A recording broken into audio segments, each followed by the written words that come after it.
திருச்சிற்றம்பலம். ஆடும் பரிவேல் அணி சேவல் என பாடும் பணியே பணியாய் அருள்வாய். தேடும் கயமா முகனை செருவில் சாடும் தனியானை சகோதரனே.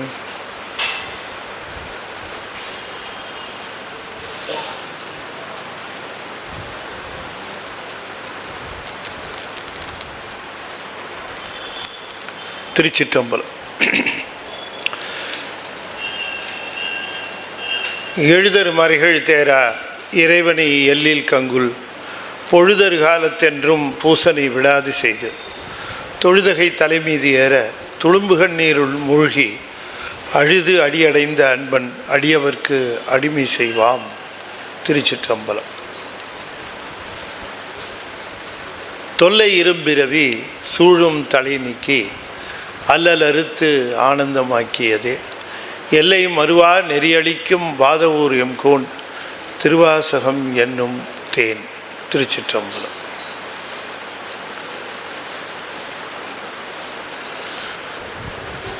தென்னாடுடைய சிவனே போற்றி, எந்நாட்டவர்க்கும் இறைவா போற்றி, ஏகம்பத்துரை எந்தாய் போற்றி, பாகம் மண்ணு ஆனாய் போற்றி, பராய்த்துறை மேவிய பரணே போற்றி, சிராப்பள்ளி மேவிய சிவனே அண்ணாமலை அம்மண்ணா போற்றி, அன்னாரமுத கடலே போற்றி, கவாய் கனகத்திரளே போற்றி, கைலை மலையானே போற்றி போற்றி, வெற்றிவேல் முருகனுக்கு அரோகரா. திருச்சிற்றம்பலம். அண்ட சராசரங்களுக்கெல்லாம் அதிபதியாக விளங்கக்கூடிய முருகப்பெருமானுடைய ஒப்பற்ற பெருங்கருணையினாலே சென்னை ஐசிஎஃப் கமலவிநாயகர் சத் சங்கம் மிகச்சிறப்பாக தொடங்கி நிகழ்த்தி கொண்டிருக்கக்கூடிய மணிவாசக பெருமான் அருளி செய்த திருவாசகத்திலே தொடர்ந்து சிவபுராணத்தை நாம் சிந்திப்பதற்கு திருவருள் கூட்டியிருக்கிறது. அன்பர்களுக்கெல்லாம் கையிலே புத்தகம் இல்லாமல் இருந்தால் அந்த குறையை போக்குவதற்காக சத்சங்கத்தார் இப்பொழுது திருவாசக புத்தகத்தை இங்கே வைத்திருக்கிறார்கள். இந்த புத்தகம் இப்பொழுது உங்களுக்கு வழங்கப்பெறும். ஒரு முக்கியமான விஷயம் என்ன அப்படின்னு கேட்டால், திரும்ப நீங்கள் எங்களுக்கு அதை நிகழ்ச்சி முடிஞ்சவுடனே வழங்கிடணும். அது திரும்பவும் இங்கே வந்து, ஏன்னா ஒவ்வொரு தடவையும் இங்கே வந்து இருக்கும். அந்தந்த வகுப்பில் புத்தகம் இல்லாதவர்கள் அதனை பெற்றுக்கொள்ளலாம். புத்தகம் கையில் இருக்கிறவங்க அதை பற்றி ஒன்றும் பிரச்சனை இல்லை. இல்லாதவர்கள் இங்கே வந்து ஒரு புத்தகத்தை எடுத்துக்கொள்ளலாம். நிகழ்ச்சி முடிஞ்ச உடனே நீங்கள் வந்து அந்த புத்தகத்தை இங்கே வைத்து விடலாம். இப்போ புத்தகம் எடுத்துகிட்டு வராங்க, வேணுங்கிறவங்க வாங்கிக்கலாம். புத்தகம் இருக்குன்ற பட்சத்தில் வேண்டியதில்லை. இல்லாதவர்கள் அந்த புத்தகத்தை பெற்றுக்கொள்ளலாம். நிகழ்ச்சி நிறைவு ஆன பிறகு இந்த புத்தகத்தை இங்கே கொண்டு வந்து உங்கள் இடத்துக்கே வரும், உங்கள் இடத்துக்கே வந்துடும். அது புத்தகத்தோடு அந்த செய்தியை தொடர்ந்தால் நமக்கு அது வாய்ப்பாக இருக்கும் என்பதனாலே சத்சங்கத்தார் இந்த ஏற்பாடை செய்திருக்கிறார்கள். ஆகையினாலே காரைக்காலிலிருந்து இந்த புத்தகத்தை தெரிவித்திருக்கிறார்கள். உங்களுக்கு எல்லாத்துக்கும் இதை நிகழ்ச்சி எப்போ தர வேண்டும் என்று, நிகழ்ச்சி நிறைவு பெற்ற உடனே அதை நீங்கள் தந்து விடலாம் என்று சொல்லி, தென்னாடுடைய சிவனே போற்றி, எந்நாட்டவர்க்கும் இறைவா போற்றி. திருவாசகத்தை தேன் என்று நம்முடைய பெரியவர்கள் அற்புதமாக அதனை சொல்லி இருக்கிறார்கள். தொல்லை இரும்பிரவி சூழும் தலை நீக்கி அல்லல் அறுத்து ஆனந்தமாக்கியதே எல்லை மறுவா நெறியளிக்கும் வாதவூர் எம்கோன் திருவாசகம் என்னும் தேன் என்று சொல்லக்கூடிய இந்த திருவாசகத்திலே நம்முடைய பெருமான் சிவபிரானோடு தனக்கு ஏற்பட்ட அந்த உறவு பற்றியும் அனுபவம் பற்றியும் அவர் சிறப்பாக எடுத்து அதில் சொல்லியிருக்கிறார். உள்ளத்திலே அந்த தூய அன்பு கொண்டு பெருமானுடைய அந்த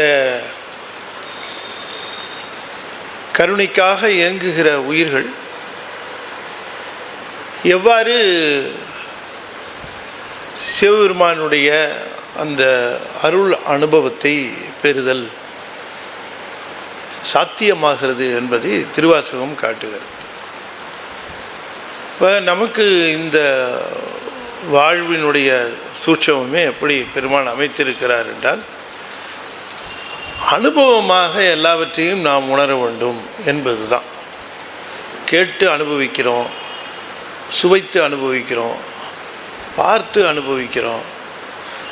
இவ்வாறாக இந்த உடம்பு, இதனுடைய தத்துவங்கள் இவற்றை பயன்படுத்தி கொண்டு நாம் இந்த உலக செய்திகளை அனுபவிக்கின்றோம். அப்படி அனுபவத்தினாலே இந்த அறிவானது விரிவுபட்டு கொண்டே வருகிறது. பிறகு இத்தனையும் நமக்கு தந்தது யார் என்று அது நிச்சயமாக இருந்தால் அது யோசிக்கணும் இல்லையா? ஒரு குழந்தை அதற்கு தொடக்க காலத்தில் அதற்கு தனக்கு யார் உணவு தருகிறார் என்கிற தெளிவு இல்லாமல் இருக்கலாம். ஆனால் கொஞ்ச நாள் கழித்த பிறகு அது வளர வளர அதுக்கு தனக்கு இந்த உணவை தருவதும் தன்னை பாதுகாப்பதும் தன்னுடைய தாயும் தந்தையும் தான் அப்படின்னு அதுக்கு தெரிஞ்சிடும். என்றைக்காவது அந்த குழந்தைய பார்த்து உனக்கு எப்படி சாப்பாடு கிடைக்குது அப்படின்னா, நீ எப்படி சாப்பிட்ற, உனக்கு எப்படி சாப்பாடு கிடைக்குதுன்னா, என்றைக்காவது அந்த குழந்தை எனக்கு இயற்கையிலேயே உணவு கிடைக்குது, அது தானாக எனக்கு கிடைக்குதுன்னு எந்த குழந்தையாவது சொல்லுமா? நீங்கள் யோசனை பண்ணி பாருங்கள். எந்த குழந்தையாவது அது இயற்கையாக கிடைக்குது? இயற்கை. இந்த உலகம் முழுவதும் இவ்வளவு ஒரு கனி வகைகள், பயிறு வகைகள், நெல் வகைகள், அப்புறம் பயிர் வகைகள் இத்தனையும் இருக்கிற இந்த உலகம், நமக்கு பயன்படுகிற மாதிரி இருக்கிற இந்த உலகத்தை முதல்ல தெரிஞ்சுக்கலன்னா கூட பரவாயில்லை. சரி, நீ குழந்தையாக இருக்கிறேன்னு நினச்சிக்கலாம் பாலபருவத்தில். ஆனால் வளர வளர வளர வர ஒரு குழந்தைக்கு எப்படி தனக்கு வேணுங்கிற உணவை தனக்கு வேணுங்கிற மாதிரி வேணுங்கிற நேரத்திலே தருகிறதற்கு தனக்கு தாயும் தந்தையும் தான் இருக்கிறார்கள் என்று தெரிந்து கொள்வதைப் போல ஒரு உயிரானது தனக்கு வேண்டுமென்கிற நிலையில் இந்த உலகத்தை இறைவன்தான் படைத்திருக்கிறான் என்பதை அதை தெரிந்து கொள்ளவில்லை என்று சொன்னால் அதனுடைய அறியாமையை என்னவென்று சொல்வது? இன்றைக்கும் அதை சொல்கிறான், அது இயற்கையாக வருதுங்கிறான். இயற்கையாக எப்படி அது கிடைக்கும்? இயற்கையாக எப்படி வரும் சொல்லுங்க? நமக்கு வேணுங்கிற மாதிரியான உணவு இயற்கையாக எப்படி கிடைக்கும்? யோசித்து பார்த்தால் தெரியும். நம்முடைய இந்த உலகம் முழுவதும் கருணையின் வடிவில். அதனால தான் இந்த அருளாளர்கள் எல்லாம் அனுபவம் பெற்ற உடனேயே சொல்கிறது என்ன அப்படின்னு கேட்டால், அம்மையே அப்பா அப்படி தான் சொல்லுவார்கள். அப்படி தான் சொல்லணும். ஏன்னா அவங்களுக்கு தெரிஞ்சு போச்சு, சாப்பாடு கொடுக்கறது யாருன்னு தெரிஞ்சு போச்சு, காப்பாற்றுறது யாருன்னு தெரிஞ்சு போச்சு. உடனே அம்மையே அப்பா ஒப்பிலா மணியே, ஏன் அப்பா அம்மான்னு கூப்பிடணும் சொல்லுங்க? அப்பன் நீ, அம்மை நீ, அன்புடை மாமனும் மாமியும் நீ என்றெல்லாம் அருளாளர்கள் உறவு சொல்லி பெருமானை சொல்லுவதற்கு என்ன காரணம் என்றால், உறவுகளுக்கு அப்பாற்பட்டவன் அவன். உறவுகளுக்கு அப்பாற்பட்டவனாக விளங்குகிற சிவத்தை அவர்கள் எனக்கு வேணுங்கிற இந்த உலகத்தையும் இந்த உடம்பையும் தந்திருக்கிறவன் அவன் தானே. அது எப்படி மறுக்க முடியும்? அது எப்படி இல்லைன்னு சொல்ல முடியும்? அது தந்திருக்கிறது அவன்தான். எனவே இதுவரைக்கும் உலகத்தை நான் அனுபவித்து கொண்டிருந்தேன். இனி இந்த உலகத்தை எனக்கு தந்தவனை நான் அனுபவிக்க வேண்டும், பெருமானை அனுபவிக்க வேண்டும். அவன் காட்டுறதுக்கு தான், இது கொஞ்ச நாள் பாரு இது அப்படின்னு தான் கொடுக்குறான். அந்த அனுபவத்தை பெற்ற பிறகு, அந்த அனுபவம் பெற வேண்டும் என்று அந்த எண்ணம் வந்த பிறகு ஈசனை அனுபவிக்க வேண்டும். ஈசனை சொல்லுவதினாலே வருகிற அனுபவம், அவனை பேசுகிறதுனாலே வருகிற அனுபவம், அவனுடைய இனிய அந்த புகழை கேட்பதினாலே வருகிற அனுபவம் இல்லையா?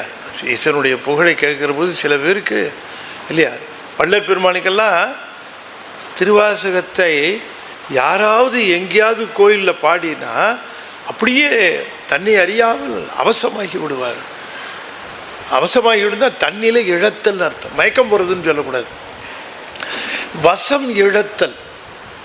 என்ன வசம் இழத்தல் எவ்வாறு நிகழ்கிறது என்று சொன்னால், உலக வசப்பட்டு இருக்கிற இந்த உயிரானது ஈசனுடைய வசமாகி தன்னை இழக்கிறது இல்லையா? தன்னை இழந்த நலம்னாரு சொல்லுகிற பொழுது, பெருமான் சொல்லுகிற பொழுது சொல்லுகிறார், அதாவது எல்லாம் அற என்னை இழந்த நலம் அப்படிங்கிற. அப்போ இழப்பது நலமானா? ஆமாம், என்னை இழப்பது நலம், என்னை இழப்பது நலம், தன்னை மறப்பது நலம், இழத்தல் நலம். அப்படி தன்னையே இழக்கின்ற நிலையை தருவது திருவாசகம்.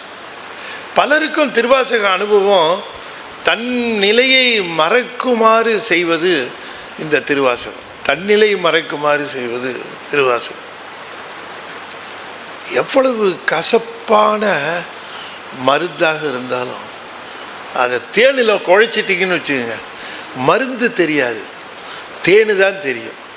எவ்வளவு கசப்பான அனுபவம் உலகத்தில் இருந்தாலும் திருவாசகத்தில் குழைத்து கேட்டீர்கள் என்று சொன்னால் உங்களுக்கு திருவாசகம்தான் தெரியுமே தவிர அந்த துன்பம் தெரியாது.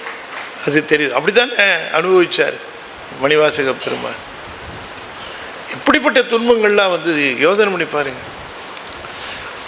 ஒரு மனிதனுக்கு ஏற்படுற மிகப்பெரிய இழுக்கு என்னன்னு கேட்டிங்கன்னா, அவனுக்கு இப்போ இருக்கக்கூடியதுலேயே ரொம்ப ஒரு வருந்தக்கூடிய நிலையில் எதுன்னா, அவனுடைய அந்த செல்ஃப் ப்ரெஸ்டீஜுன்னு ஒன்று இருக்குது பாருங்கள், அது பாதிக்கப்படுகிற பொழுது தான் அவங்களுக்கு ரொம்ப ஒரு வருந்துகிற நிலை வரும். அது வந்து ரொம்ப தாழ். எவ்வளோ பெரிய மினிஸ்டராக இருந்தாருங்க, எவ்வளோ பெரிய சீஃப் மினிஸ்டர் ஆஃப் பாண்டிய நாடு இருந்தவர். அவரை ஒரு சாதாரண ஒரு ஆள் மாதிரி அவரை வந்து அரெஸ்ட் பண்ணி அவரை கொண்டு போய் அந்த வீட்டில் சிறைப்படுத்தி அவரை வந்து நிற்க வச்சு கேள்வி கேட்டு இவ்வளோலாம் செய்கிறாங்க. ஆனால் அவருக்கு ப்ரெஸ்டீஜ் உண்டான மாதிரியே தெரில. அவருக்கு தன்னுடைய அந்த சுய கௌரவம் பாதிக்கப்பட்டது போல தெரியும். எல்லாருக்கும் நமக்கெல்லாம் அந்த சுய கௌரவம்னு ஒன்று இருக்கிறதுனால அந்த சுய கௌரவம் ஏதாவது அதுக்கு ஒரு இழுக்கு வருதுன்னா நம்ம உடனே சீறிடுவோம். ரொம்ப பவ்யமாக தான் இருப்போம், ரொம்ப பவ்யமாக இருப்போம், ரொம்ப இதாக இருப்போம். ஆனால் சுய கௌரவத்துக்கு ஏதாவது ஒன்று வந்ததுன்னு வச்சுக்கங்களேன், டக்குன்னு சீறிடுவோம் இல்லையா? டக்குன்னு சீறிடுவோம். ஒரு இடத்துல நடந்ததை சொல்கிறேன், ஒருத்தர் அன்னம்பாலிப்பு செஞ்சுக்கிட்டு இருந்தார். அன்னம்பாலிப்பு அவர் தான் செய்கிறார். அதை நிறைய செலவு பண்ணுறார். சாப்பாடு பிரமாதமாக இருக்கு. சாப்பாடுன்னா அடியார்களுக்கு போடுற சாப்பாடுன்னா அப்படி இருக்கல. அப்படி நிறைய பேர் நல்ல சாப்பாடு போடுறாங்க. இவர் கல்யாண சாப்பாடு மாதிரியே போடுவார். கொண்டு வந்து மனை புகுந்து குலாபு பாதம் விளக்கிய மண்டு காதலின் ஆதனத்திடை இருத்தி உண்டி 4 விதத்தில் 6 சுவை திறத்தினர் அண்டர் நாயகர் தொண்டர் இச்சையில் அமுது செய்ய அளித்துள்ளார். அடியார்களுக்கு அந்த சாப்பாடு போடுறத பார்த்து பார்த்து பார்த்து பார்த்து அதை ரசித்து அதை நுணுக்கம் பார்த்து பார்த்து பார்த்து போடுகிறவர் இளையான்குடி மாறநாயனார். அப்படி போடுகிறவர். அதனால தான் அவர்கிட்ட சாப்பிட்றதுக்கு சிவபெருமானே வருவார் அங்கே சிவபெருமான் சாப்பிட்றதுக்கு. இப்படி சாப்பாடு போடுறவருக்கு சிவபெருமானை தேடி வருகிறார். அப்படி சாப்பாடு. அந்த உணவு போடுவதில் அன்னம்பாலிப்பில் சைவ சமயத்தினுடைய அடிப்படை அந்த உயிர் நாடி இருக்கிறது. அடிப்படை உயிர் நாடி. நாம் நினைக்கிறோம் சாப்பாட்டுக்கு இல்லாமையா இங்கே சாப்பிட்றாங்கன்னு. தப்பு. அதல்ல, அதல்ல. நீர் பூசி கண்டிகை தரித்து சிவநாமம் சொல்லி அஞ்செடுத்து ஓதி எப்பொழுதும் சிவநினைவாகவே இருக்கிற அந்த அடியார்களுடைய அரும்பசி தீர்த்தல் இருக்க, அதை விட சிறந்த அறம் இந்த பூமியில் வேறு எதுவும் கிடையாது. மண்ணினில் பிறந்தார் பெரும் பயன் மதிசூடும் அன்னலார் அடியார் தமை அமுது செய்வித்தல். கண்ணினால் அவர் நல்விழா பொலிவு கண்டு ஆறுதல். உண்மையாம் எனின் உலகர் முன் வருக என உரைப்பார். தெய்வச்சேக்கிழார் மொத்த சைவ சமயத்தினுடைய சாரத்தையே பிழிந்து வைத்தது போல இந்த பாட்டை சொல்லுகிறார். சைவ சமயத்தினுடைய மொத்த சாரத்தையே பிழிந்தது போல அந்த 2 வரியில சொல்லுகிறார். மண்ணினில் பிறந்தார் பெரும்பயன் மதிசூடும் அன்னலார் அடியார் தமை அமுது செய்வித்தல். அப்படி அந்த அமுது செய்தல் இல்லை, அமுது செய்வித்தல். எப்படியாவது அடியார்களுக்கு அன்னம்பாலித்து அவர்கள் உள்ள மட்டும் மகிழுமாறு செய்துவிட்டால் அது மிகப்பெரிய அறமாக கருதப்படுகிறது நம்முடைய சைவ சமயத்தில். ஆகையினாலே அந்த அறத்தை விடமாட்டார்கள் சைவர்கள். எப்படி இருந்தாலும் அந்த அறத்தை விடமாட்டார். ஏங்க பசிக்குதுன்னு சுந்தரமூர்த்தி நினைக்கிறார். குருவாயூர் போகிற அடுத்த வழியில் பசிக்குது, சீர்காழிக்குள்ள உடனே கொண்டு வர்றாரு சாப்பாடு. சாமி கொண்டு வர்றார். இது மாதிரி அடியார்களுக்கு அன்னம்பாலித்தல் என்பது அறம், சிறந்த அறம் என்பதை தானே செய்து காட்டுகிறார். பெருமானே செய்து காட்டுகிறார். அது மாதிரி போட்டாருங்க சாப்பாடு. அவர் உண்மையிலே பாராட்டணும். பேருக்கு போட்டார், எல்லாரும் சாப்பிட்டாங்க. அதில் நடுவில் ஒரு அடியார் சாப்பிட்டார். இவர் என்ன பண்ணார், இந்த சாப்பாடு போட்டு முடித்த உடனே இந்த இலைகளெல்லாம் எடுக்கிறதுக்கு வந்தாங்க. இலைகளெல்லாம் எடுக்கிறதுக்கு வந்தாங்க. இந்த அம்மையார் ஒரு இலையாக எடுத்து போட்டு இவர் மேற்பார்வை பார்க்குறார். சாப்பாடு போடுறவர் ஒரு அடியார் சாப்பிட்டுட்டு இருக்கார். இன்னும் சாப்பிட்டு முடிக்கலை, சாப்பிட்டுட்டு இருக்கிறார். இவர் இந்த பக்கம் இருக்கிறவங்க சாப்பிட்டாங்க, இந்த பக்கம் இருக்கிறவங்களும் சாப்பிட்டாங்க. அந்த அம்மா என்ன பண்ணிச்சு, அந்த இலையை எடுத்து பெரிய கூடையில் போட்டுச்சு. இவர் மேற்பார்வை பார்க்குறார். அந்த அன்னம்பாலிச்சு அது என்ன பண்ணிச்சு, இவருக்கு இந்த பக்கமாக இருக்கிற இலையை இவர் சாப்பிட்டுட்டு இருக்காரு, அதை தூக்க வேண்டாம், எடுக்க வேண்டான்னுட்டு அது தாண்டி போயிடுச்சு. இவர் சாப்பிட்டுட்டு இருக்காரு. அந்த அடியார்ட்டு நல்ல முழுக்க திருநீர் அடிச்சிருக்கார், உத்ராட்சம் போட்டிருக்காரு ஒரு. அந்த அம்மா அப்படி தாண்டி போயிடுச்சு, கூட எடுத்துக்கிட்டு அப்படி போயிடுச்சு. பின்னாலேயே இவர் வர. யாரு யார் வர? சரியா கேட்டுக்கிட்டு இருக்கிறீங்களா? ஆமா, அன்னம்பாலிப்பு செய்கிறார் வரவர். சாப்பிட்டுட்டு இருந்தவர் என்ன பண்ணாரு, ஏப்பா இந்த இலையை விட்டுட்டு போயிடுச்சு, தூக்கி அந்த இலையை அதில் போடுப்பான்னாரு. இந்த இலையை விட்டுட்டு போயிடுச்சு, இந்த இலையை எடுத்து அந்த கூடையில் போட்டு பாட்டார். இந்த அம்மாவை கூப்பிட்டு அதை எடுக்க சொல்லுப்பான்னு சொல்லியிருக்கணும். ஆனால் இவர் என்ன சொல்லிட்டாரு, அவர் எடுக்க சொல்லிட்டார். இந்த இலையை எடுத்து சுருன்னு கோவம் வந்துருச்சு அவருக்கு. அவருக்கு சுருன்னு கோவம் வந்துருச்சு. யாரை பற்றி இலை எடுக்க சொல்ற, அதான் எடுத்துக்கிட்டு இருக்காங்கல்ல, இலை எடுக்க சொல்ற அப்படின்னுட்டார். அவர் அதை கவனிக்கல, சாப்பிட்டுட்டார். அப்புறமா அவர் போனார். போன உடனே அந்த அன்னம்பாலிப்பில் கலந்துக்கிட்ட ஒருத்தர் அவரை கூப்பிட்டு சொன்னார், அறிவுரை சொன்னார். ஐயா, சாப்பிட்றவங்க எல்லாருமே அடியாருன்னு நினைக்காதீங்க. சாப்பிட்றது எல்லாமே சிவம். உங்களை அதை தூக்குன்னு சொன்னது அடியார் இல்லை, சிவன் தான் சொல்லிச்சு.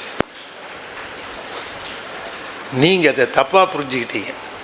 அடியார் சொல்லலை, அது சொன்னது யாரு? சிவன் சொல்லிச்சு. அப்படின்னு ஒன்று பொறி தட்டிடுச்சு. ஆஹா, ஒரு நிமிஷத்தில் பிரஸ்டீஜ் நமக்கு உண்டாயிடுச்சுன்னு ஃபீல் பண்ணிட்டோமே. எவ்வளோ பெரிய அறம் செய்கிறோம், ஒரு நிமிஷத்தில் நம்முடைய பிரஸ்டீஜ் உண்டாயிடுச்சுன்னு நினச்சிட்டோமே அப்படின்னுட்டு என்ன பண்ணார், உடனே அவர்கிட்ட மன்னிப்பு கேட்கணும், காலில் வந்து மன்னிப்புன்னு தேடினாருங்க. தேர்றாரு, அவர் ஆளையே காணும்.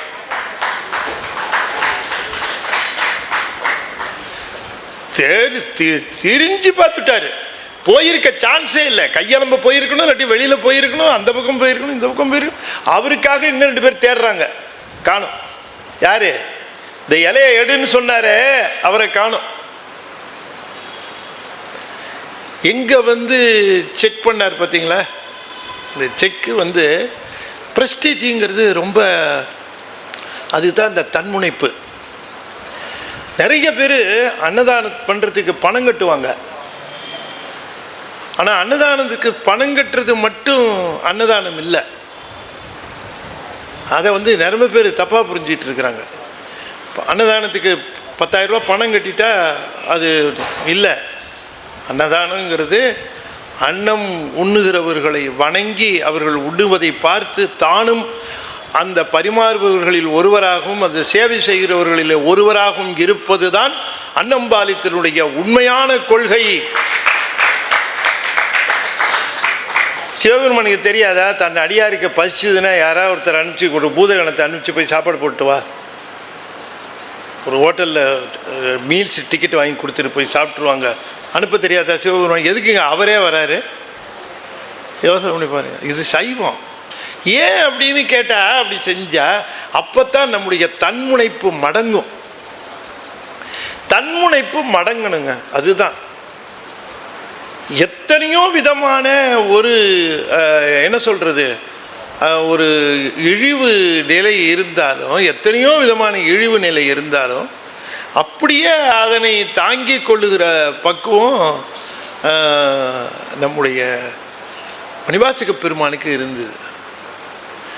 அவ்வளவு தன்னை ஒரு சீஃப் மினிஸ்டராகவே நினைக்கல. தனக்கு கீழே இருந்த நாட்டில் இருக்கிறவர்கள் தன்னை கைது செய்ய அழைக்கிறார்கள், அழைத்து போகிறார்கள் அப்படிங்கிற நினைப்பெல்லாம் அவருக்கு இல்லை.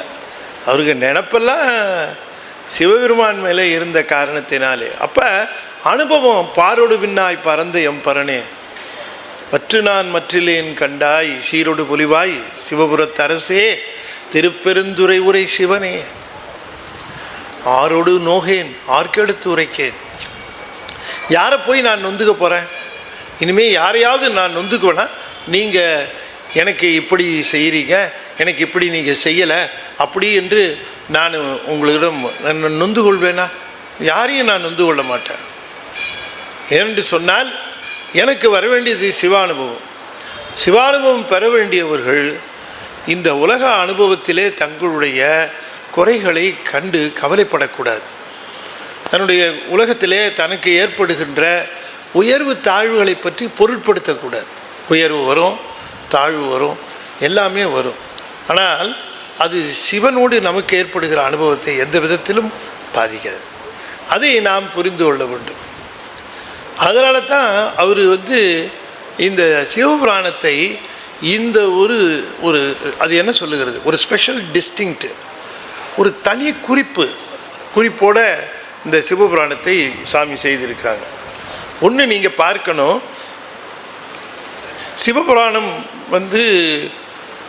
பலரையும் மாற்று சமயத்தவர், மாற்று மொழியினர் என்று சொல்லக்கூடிய பலரையும் கவர்ந்திருப்பதற்கான காரணம் என்னன்னு கேட்டால், அவர் மணிவாசக பெருமான் அந்த சிவபுராணத்தை அமைத்த விதம், சிவபுராணத்தை அமைத்திருக்கின்ற அந்த பாங்கு, அந்த அமைப்பு இருக்கிறதே, அந்த விதம்தான்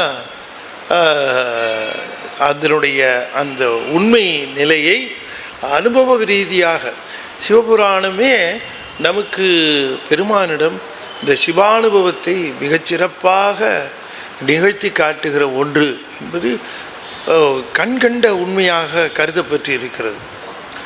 பல அருளாளர்கள் வெறும் சிவபுராணத்தை மட்டுமே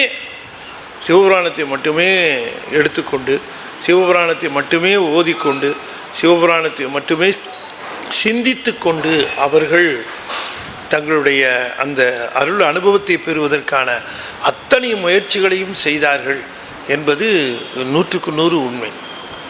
நம சிவாய வாழ்க, நாதன் தாழ்வாழ்க, இமைப்பொழுதும் என் நெஞ்சில் நீங்காதான் தாழ்வாழ்க,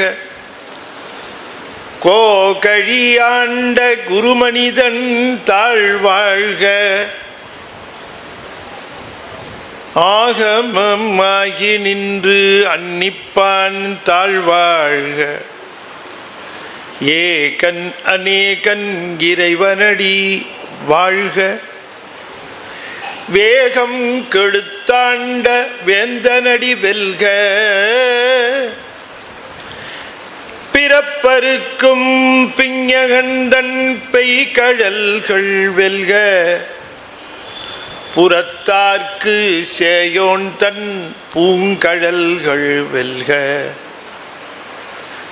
கரம் குவிவார் உள்மகிழும் கோன் கழல்கள் வெல்க, சிரம் குவிவார் ஓங்குவிக்கும் சீரோன் கடல் வெல்க, ஈசன் அடி போற்றி எந்த அடி போற்றி, தேசன் அடி போற்றி சிவன் சேவடி போற்றி, நேயத்தே நின்ற நிமலன் அடி போற்றி, மாய பிறப்பருக்கும் மன்னன் அடி போற்றி, சீரார் பெருந்துரை நம் தேவன் அடி போற்றி,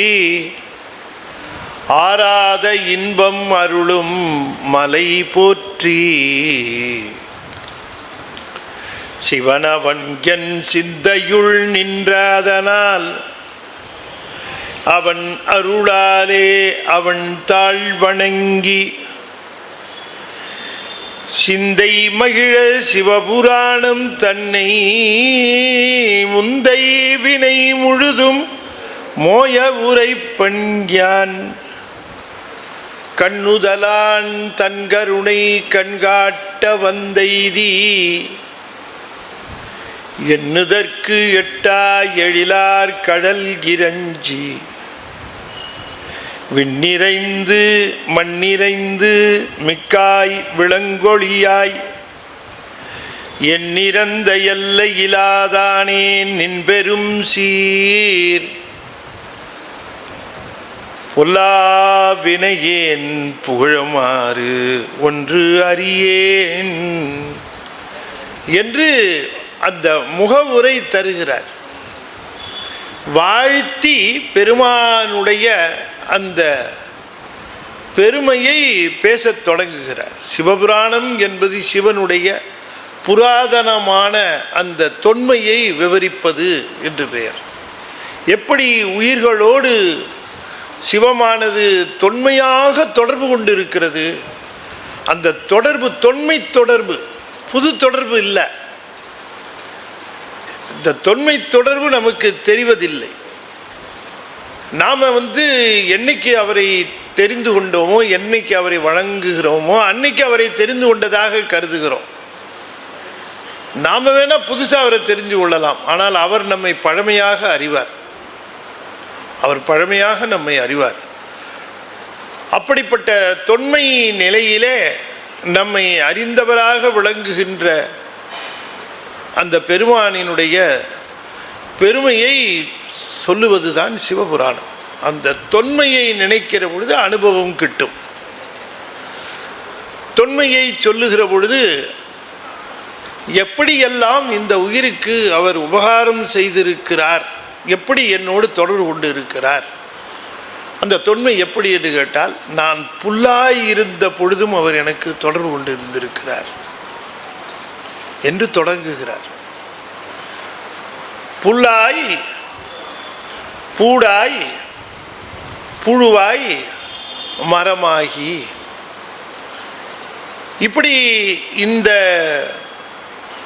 நிலை மாற்றங்கள் எல்லாம் ஒன்றுக்கு மேலே இன்னொன்று அமைந்த இந்த நிலை மாற்றங்கள் எல்லாம் தாமாக அமைந்தனவாக கருதக்கூடாது. இப்போ தான் புரியுது எனக்கு. தாமாக அமைந்ததாக கருதக்கூடாது. ஒரு மாணவன் என்ன சொல்லுகிறான், 6வது படிக்கிறான், 7வது படிக்கிறான், 8வது படிக்கிறான், 9வது படிக்கிறான், 10வது படிக்கிறான், பரீட்சை எழுதுகிறான். அவன் என்ன சொல்லுகிறான், 10வது படித்த உடனே பையனை கேட்குறோம், என்னடா படிச்சிருக்கிறேன்னு கேட்குறோம். என்ன சொல்கிறான் அவன்? என்னம்மா சொல்கிறான்?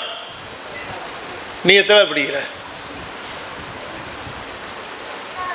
8வதா? 8th ஸ்டாண்டர்ட் படிக்கிறியா? சரி, 8வது வரைக்கும் படிச்சிட்டியா? 8வது போகிற? ரெகுலராக வருது திருவாசகம் கிளாஸுக்கு. உங்கள் அப்பா அம்மா கூப்பிட்டு வராங்க, ரெகுலராக வருது.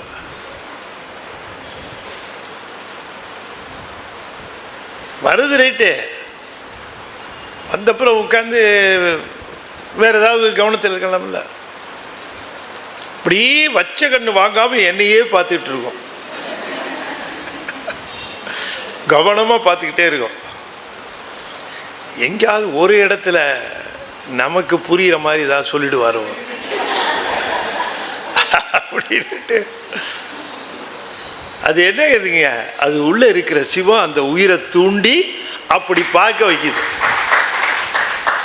அதுக்கு கொடுத்து வச்சது அதனுடைய பேர், அதனுடைய பாக்கியம். அது இந்த வயசுலேயே அது சாமியினுடைய கருணை வந்துருச்சு.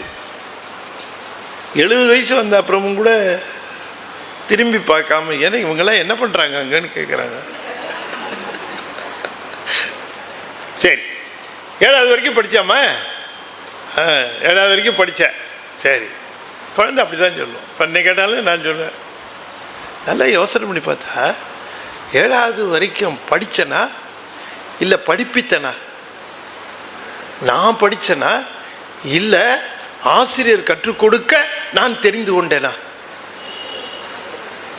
நல்ல தெளிவாக பார்க்கிற பொழுது நான் படித்ததெல்லாம் எனக்கு நேராக வரவில்லை. ஆசிரியர் என்னை படிப்பிக்க வைத்து தெரியப்படுத்தி அறிவை வளர்த்து என்னை ஒவ்வொரு நிலையாக 1வதிலிருந்து 2வது போட்டு 2வதிலிருந்து 3வது போட்டு நானா போகல. அவர் தான் என்னுடைய அறிவை மறைத்திருந்த அந்த அறியாமையை மறைத்து இருந்ததை எடுத்து தெளிவுபடுத்தி ஒவ்வொரு வகுப்பாக கொண்டு போய் போட்டு 7வது வரைக்கும் கொண்டு வந்திருக்கேன். அப்போ 7வது வரைக்கும் என்னை ஆசிரியர்கள் தான் கொண்டு வந்தார்களே தவிர நானாக வந்தேன் என்று சொல்ல முடியாது. அதுபோல புல்லாய் பூடாய் புழுவாய் இருந்து மனிதனாக வந்திருக்கிறேன்னா ஒவ்வொரு வகுப்பிலையும் கையை பிடித்து என்னை அழைத்து கொண்டு வந்தது.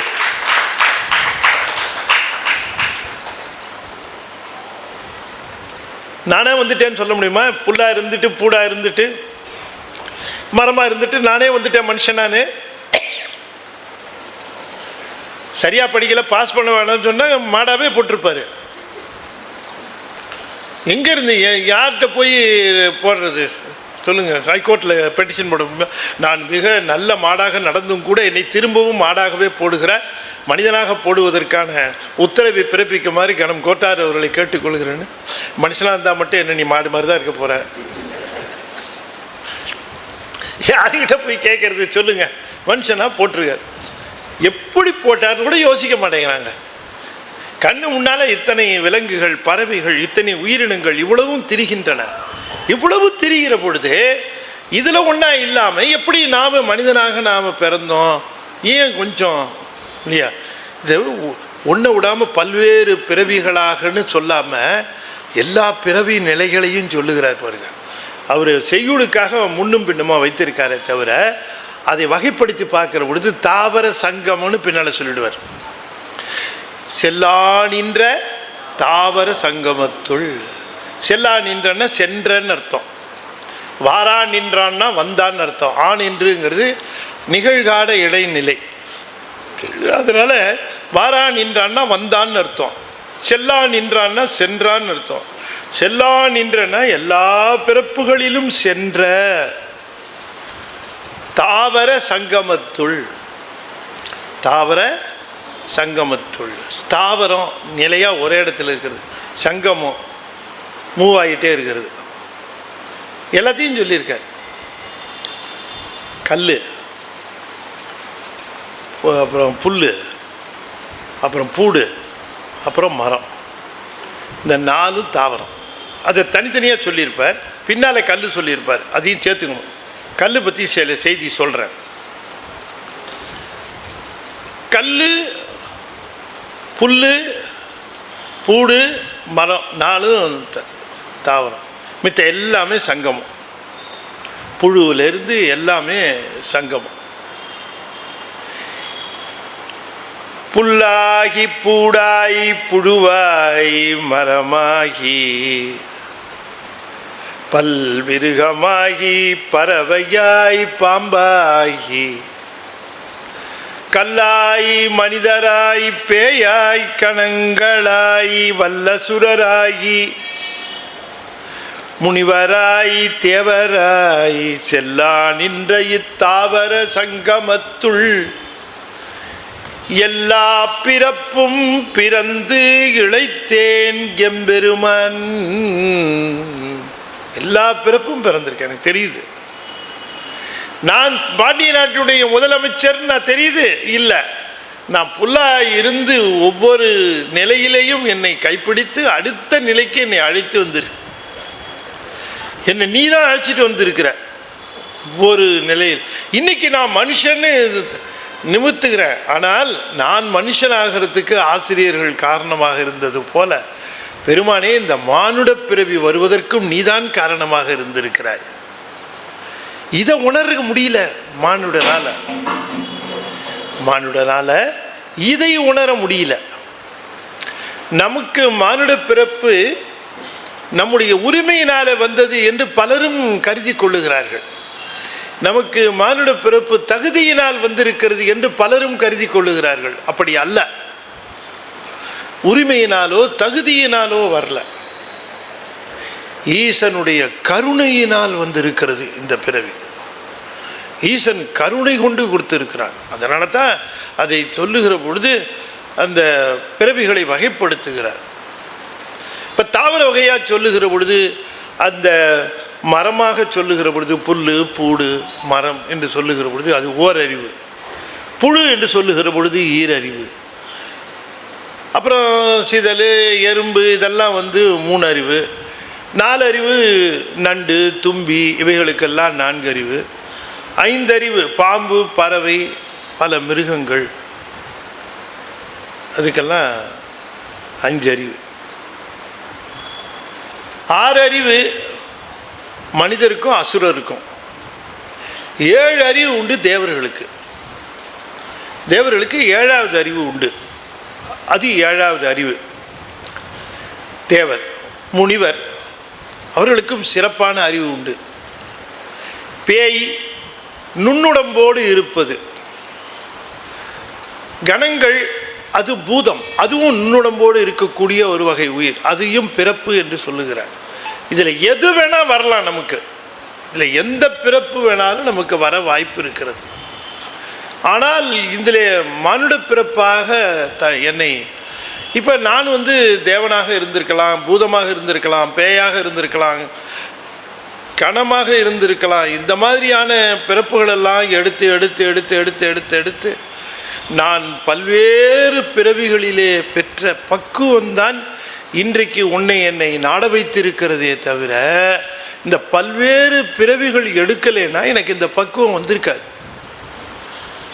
ஆகையினாலே நாம் இப்போ தெளிவாக தெரிந்து கொள்ளலாம், சிவன் நாட்டம் இன்னும் வரவில்லை என்று சொன்னால் இன்னும் பல்வேறு விதமான பிறவிகள் எடுக்க வேண்டியவர்களாக இருக்கிறார்கள் என்பது தான் அது உண்மையாக நமக்கு தெரிந்து கொள்ள வேண்டும். இதில் கல்லாய் என்று சொல்லி இருக்கிறார். கல் ஒரு பிறவியான ஒரு பெரிய கேள்வி. நிறைய பேர் கேட்குறாங்க, கல் பிறவியா சார்? கல்லுன்னு ஒன்று போட்டிருக்காரு. 4 வகை பிறப்பு 7 வகை தோற்றம் தானே, 4 வகை தோற்றம் 7 வகை பிறப்பு தானே, கல்லுன்னு ஒன்று வந்திருக்கிறது அப்படின்னு கேட்கிறார்கள். அதுக்கு வந்து அடியேனை கேட்டவர்களில் பெரிய பெரிய பெரிய முக்கியமானவங்கள்லாம் கேட்டிருக்காங்க. அதில் சோசோமி சுந்தர ஐயா கூட என்னை கேட்டார்.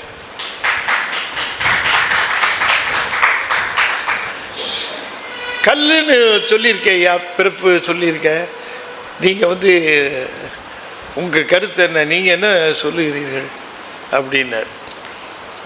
நான் சொன்னேன், கல்லுங்கிறது பிறப்புக்கு முந்தைய நிலை,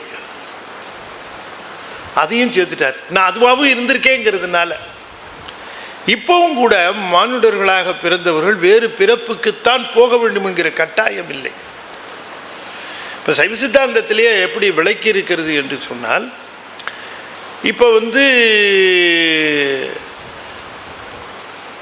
இந்த பிறப்பு நீங்கிய பிறகு உயிரானது என்ன ஆகிறது, அந்த உயிரானது அதனுடைய சூக்கம் உடம்பில் இருக்கிற பொழுது அதற்கு இப்போ எல்லா டெர்மினல்ஸும் இப்போ ஒரு எக்யூப்மெண்ட் இருக்குதுன்னு வச்சுங்க. அந்த எக்யூப்மெண்ட்டில் டெர்மினல்ஸ் எல்லாம் இருக்கும், பாசிட்டிவ் நெகட்டிவ்னு, அவுட்புட்டு கொடுக்கறதுக்கு, அவுட்புட்டு எடுக்கிறதுக்கு, சப்ளை கொடுக்கறதுக்கு எல்லா பாயிண்ட்டும் இருக்கும். ஆனால் எல்லாத்தையும் பிடிங்கிட்டோம்னா அது அப்படியே இருக்கும். திரும்ப ஆல் கனெக்ஷன்ஸ் மேடுன்னு என்னாகும், இட் வில் ஸ்டார்ட் ஒர்க்கிங். அந்த மாதிரி தான் சூக்கும உடம்புங்கிறது எல்லா கனெக்ஷனையும் பிடுங்கின யூனிட் மாதிரி. அந்த வெளியில் இருக்கக்கூடிய தூள உடம்பு கொடுத்தா அது கனெக்டடு, அவ்வளவுதான். இப்போ நம்ம இந்த உடம்புலேருந்து உயிர் நீங்கிய பிறகு உயிரினுடைய வினை கணக்கினுடைய அடிப்படையில் உயிருக்கு என்ன செய்கிறார் அந்த கணக்கை பார்த்துட்டு, ஒன்று நல்வினைகள் தீவினைகள் இருக்கக்கூடிய அந்த தன்மைகளை பார்த்து அதற்கு அடுத்த பிறப்பு எப்படி என்பதை தீர்மானித்து, கீழையா இதுக்கு மேலேயா இல்லை இதுவேவா என்றெல்லாம் தீர்மானித்து அடுத்த பிறப்பு தீர்மானிக்கப்படுகிறது. அடுத்த தூள உடலானது தரப்படுகிறது. அது உடனே தரப்படுகிறதா என்று சொன்னால் அதற்கான காலம் பக்குவம் பார்த்து அதற்கு தரப்படுகிறது. சிறப்பான பிறப்போ அல்லது இழிந்த பிறப்போ ஏதோ ஒரு பிறப்பு வந்து விடுகிறது. நல்லா கவனமாக கேட்கணும், இந்த இடத்த ஞாபகம் வச்சுக்கணும். இப்போ எல்லாருக்கும் அடுத்த பிறப்பு வருவதற்கு முன்பாக இந்த வினைகள் செய்திருப்பார்கள் அல்லவா, இந்த வினைகளினுடைய கணக்கு எப்படி ஏறி இருக்கு என்பதை பார்ப்பார்கள். சஞ்சிதம் எப்படி ஏறி இருக்கிறது, இந்த பிறப்பினாலே இவர்கள் செய்த ஆகாமியத்தினாலே எப்படி சஞ்சிதம் ஏறி இருக்கிறது என்று பார்ப்பார்கள். இப்போ இந்த ஒரு விதத்தில் அபரிமிதமாக தீவினைகள் ஏறி இருக்குமானால் இதற்கு மீண்டும் பிறப்பு தராமல் அதனை நரகத்தில் போட்டு அந்த அபரிமிதமான அந்த வினைகளை தீவினைகளை குறைப்பார். அது குறைச்சாங்க. நிறைய ஒரு சமாச்சாரத்தில் கேசஸ் வந்ததுன்னா ஸ்பெஷல் கோர்ட்டு போட்டுருவாங்க, அந்த கேசஸை மட்டுமே விசாரிக்கிறது. அது மாதிரி நிரம்ப தீவினைகள் செய்திருக்கிறான், எல்லாருக்கும் கெடுதல் பண்ணுறான், தனக்குங்கிறான். நான் ஊருக்கு உழைக்கிறேன்னு சொல்லிக்கிட்டே வீட்டுக்கு உழைக்கிறான். ஆமாம், பல மடங்கு தனக்கு வேணுங்கிறத விட, தனக்கு பிற்காலத்தில் வேணுங்கிறத விட, தனக்கு பிற்காலத்துக்கு வேணுங்கிறத விட, தனக்கு பிற்காலத்துக்கு வேணுங்கிறத விட கணக்கில்லாமல் சேர்த்துக்கிட்டு இருக்கிறான். கொஞ்சம் கூட அந்த மக்களினுடைய நிலையை கொஞ்சம் கூட எண்ணி பார்க்காமல், இல்லையா, இறக்கமெல்லாம் சரி. இப்போ இவனுங்கெல்லாம் என்ன பண்ணுறது, சாமி இறக்க முடியாது, சரி ஸ்பெஷல் கோர்ட்டு போட்டு தூக்கிற மாதிரி நரகத்தில் தூக்கி போடுவார். அதுதான் நரகங்கிறது. சில பேர் அளவில்லாமல் நன்மை செய்வார்கள், அளத்திற்கரிய நன்மைகளை செய்வார்கள். எப்படி அளத்திற்கரிய தீமைகளை செய்தானோ அது மாதிரி அளத்திற்கரிய நன்மைகளை புரிவார்கள். அவங்க வந்து அதில் அவங்க நிறைய பள்ளிக்கூடம் கட்டுவாங்க, பசங்களுக்கெல்லாம் ஃபீஸு, சில பசங்களுக்கு ஃபீஸ் இல்லைம்பாங்க, அவங்களுக்கு ஏழைங்களுக்கு உதவி செய்வாங்க, சாப்பாடு போடுவாங்க, எல்லாம் செய்வாங்க. அப்படி செய்கிற பொழுது அவர்கள் அதில் ஒரு மகிழ்ச்சி அடைவார்கள். நமக்கு ஒரு புண்ணியம் கிடைக்கட்டும், அதனால தான் செய்கிறோன்பார்கள். இவர்கள் இறந்த பிறகு இவர்கள் அபரிமிதமான புண்ணியத்தை ஈட்டி வைத்திருக்கிறார்கள். அவர்கள் அபரிமிதமான பாவத்தை ஈட்டியது போல அபரிமிதமான எனவே இவர்களுக்கு சொர்க்கம் என்று சொல்லக்கூடிய ஒரு இடம் இருக்கிறது. அங்கே போட்டு இவர்களுக்கு அந்த இன்பத்தை நுகருமாறு செய்வார். அது பூதசார சரீரம் என்று பெயர். இதுக்கு நரகத்துக்கு யாதனா சரீரம். நான் சொன்ன மாதிரி வெளியில் கனெக்ட் பண்ண தானே ஆகும். அதனால் அதுக்கு ஒரு சரீரம் கொடுப்பார், இதுக்கு ஒரு சரீரம் கொடுப்பார். இந்த 2 சரீரமும் யாதனா சரீரம் வெறும் துன்பங்களை மட்டுமே அனுபவிப்பதற்கு, பூதசார சரீரம் வெறும் இன்பங்களை மட்டுமே அனுபவிப்பதற்கு. இந்த பூத உடம்பு இருக்க இது இன்ப துன்பம் 2ஐயும் அனுபவிக்கிறது. இந்த மாதிரி உடம்பு இது இன்பத்தையும் அனுபவிக்கும் துன்பத்தையும் அனுபவிக்கும். அதுக்கு இந்த உடம்பு. அதனால இன்பமும் துன்பமும் ஓரளவு இது அனுபவிக்க வேண்டிய சூழ்நிலை இருந்தால் மீண்டும் இன்ப துன்பம் அனுபவிக்கிறதுக்காக இங்கேயும், இன்பங்கள் அபரிமிதமாக அனுபவிக்க வேண்டி இருந்தால் அதை சொர்க்கத்திலேயும், துன்பங்களை அபரிமிதமாக அனுபவிக்க வேண்டி இருந்தால் நரகத்திலேயும் போடுவார். இதுதான் சைவ சித்தாந்தம். அதில் ஒன்றுங்க, நிறைய பேர் கேட்பாங்க, சார் நரகம்லாம் இருக்கான்னு. பார்த்துட்டு தப்பா நீ சொல்லணும். இருக்கான்னு கேட்டால் நாங்கள் போகிறதில்ல, எங்களுக்கு தெரியாது. ஆனால் நீ அவசியம் போயிட்டு சொல்லு கொஞ்சம் அப்படின்ட்டு தான் சொல்ல முடியுமே தவிர சொர்க்கம் கிடையாது நரகம் கிடையாது அப்படின்னு வசனமெல்லாம் பேசிக்கிட்டு அது தான் தோன்றின பேர் என்ன. சரி, அது விடுங்க. இப்போ இந்த கேட்டகரியிலேயே வராத ஆள் இருக்கு. இந்த கேட்டகரியிலேயே வராத ஆள் அபரிமிதமான புண்ணியமும் பண்ணலை, அபரிமிதமான பாவமும் பண்ணலை, உன் நன்மை தீமைகளை கலந்தும் செய்யலை. இந்த மாதிரி சில இருக்கும். அது என்னன்னு கேட்டிங்கன்னா, அது ஈவு, கருணை, இரக்கம், ஈகை போன்ற எந்த பண்புகளும் இல்லாமல் ஒரே நேரத்திலேயே 5000 பேர் 10,000 பேர்களை கொல்லக்கூடிய அரக்கனாக இருப்பான். ஒரு பெரிய ட்ரெயினை கவுப்பான், 2000 பேர் அதில் இறந்து போவார்கள். ஊர் குடிக்கிற குளத்தில் விஷத்தை கலப்பான். இப்போ கூட என்ன கலந்தான்னு உங்களுக்கு தெரியும், வேங்கை வயல் தெரியும் உங்களுக்கு. நான் அதை சொல்ல விரும்பலை. பாருங்கள், இன்னும் அந்த எங்கேயாவது தண்ணியில் விஷம் கலப்பாங்களான்னு கேட்குறாங்க. ஒரு ஊர் முழுக்கவே குடிக்கிற நீரில் விஷம் கலக்கிறவன் இருக்கிறான் அப்படின்னு சொன்ன. இன்றைக்கி அது நம்ம செய்தித்தாள்களில் பார்க்குறோம். எப்படி மனம் சாட்சி அதுக்கு இடம் கொடுத்தது? ஒருவர் குடிக்கிற நீர், ஒரு ஊரே குடிக்கிற நீர், மக்கள் குடிக்கிற நீர், யாராத்தான் இருக்கட்டும், எங்கய்யா மனிதன் தானே அவன். உன்னை போல உனக்கு பசிக்கிற மாதிரி அவனுக்கும் பசிக்கும், உனக்கு தூக்கம் வர மாதிரி அவனுக்கும் தூக்கம் வரும், உனக்கு வியாதி வர மாதிரியே அவனுக்கும் வியாதி வரும், அவனுக்கு மகிழ்ச்சி வர மாதிரியே அவனுக்கும் மகிழ்ச்சி வரும். அப்படி இருக்கும் பொழுது எப்படி இந்த மாதிரியான தீவனைகள் செய்கிறவர்களுக்கு சுவாமி என்ன செய்வாராம்? கொஞ்ச நாள் பிறப்பே தரமாட்டாராம். கொஞ்ச நாள், ஏன்னா இது பிறப்புக்கே லாயக்கில்லை என்று எண்ணுவாராம். இது பிறப்புக்கே லாயக்கில்லை என்று எண்ணுவாராம். அதனால என்ன பண்ணுவார்? அதை கல்லு போல கிடத்துவார். அது கல்லு மாதிரி கிடக்கும். இந்த செய்தியை நான் சொல்லலை, பாம்பன் சாமியே சொல்லுகிறார். பூவிலே உடம்பு இழந்த போதில் யாதோர் தூலமை மேவலும்.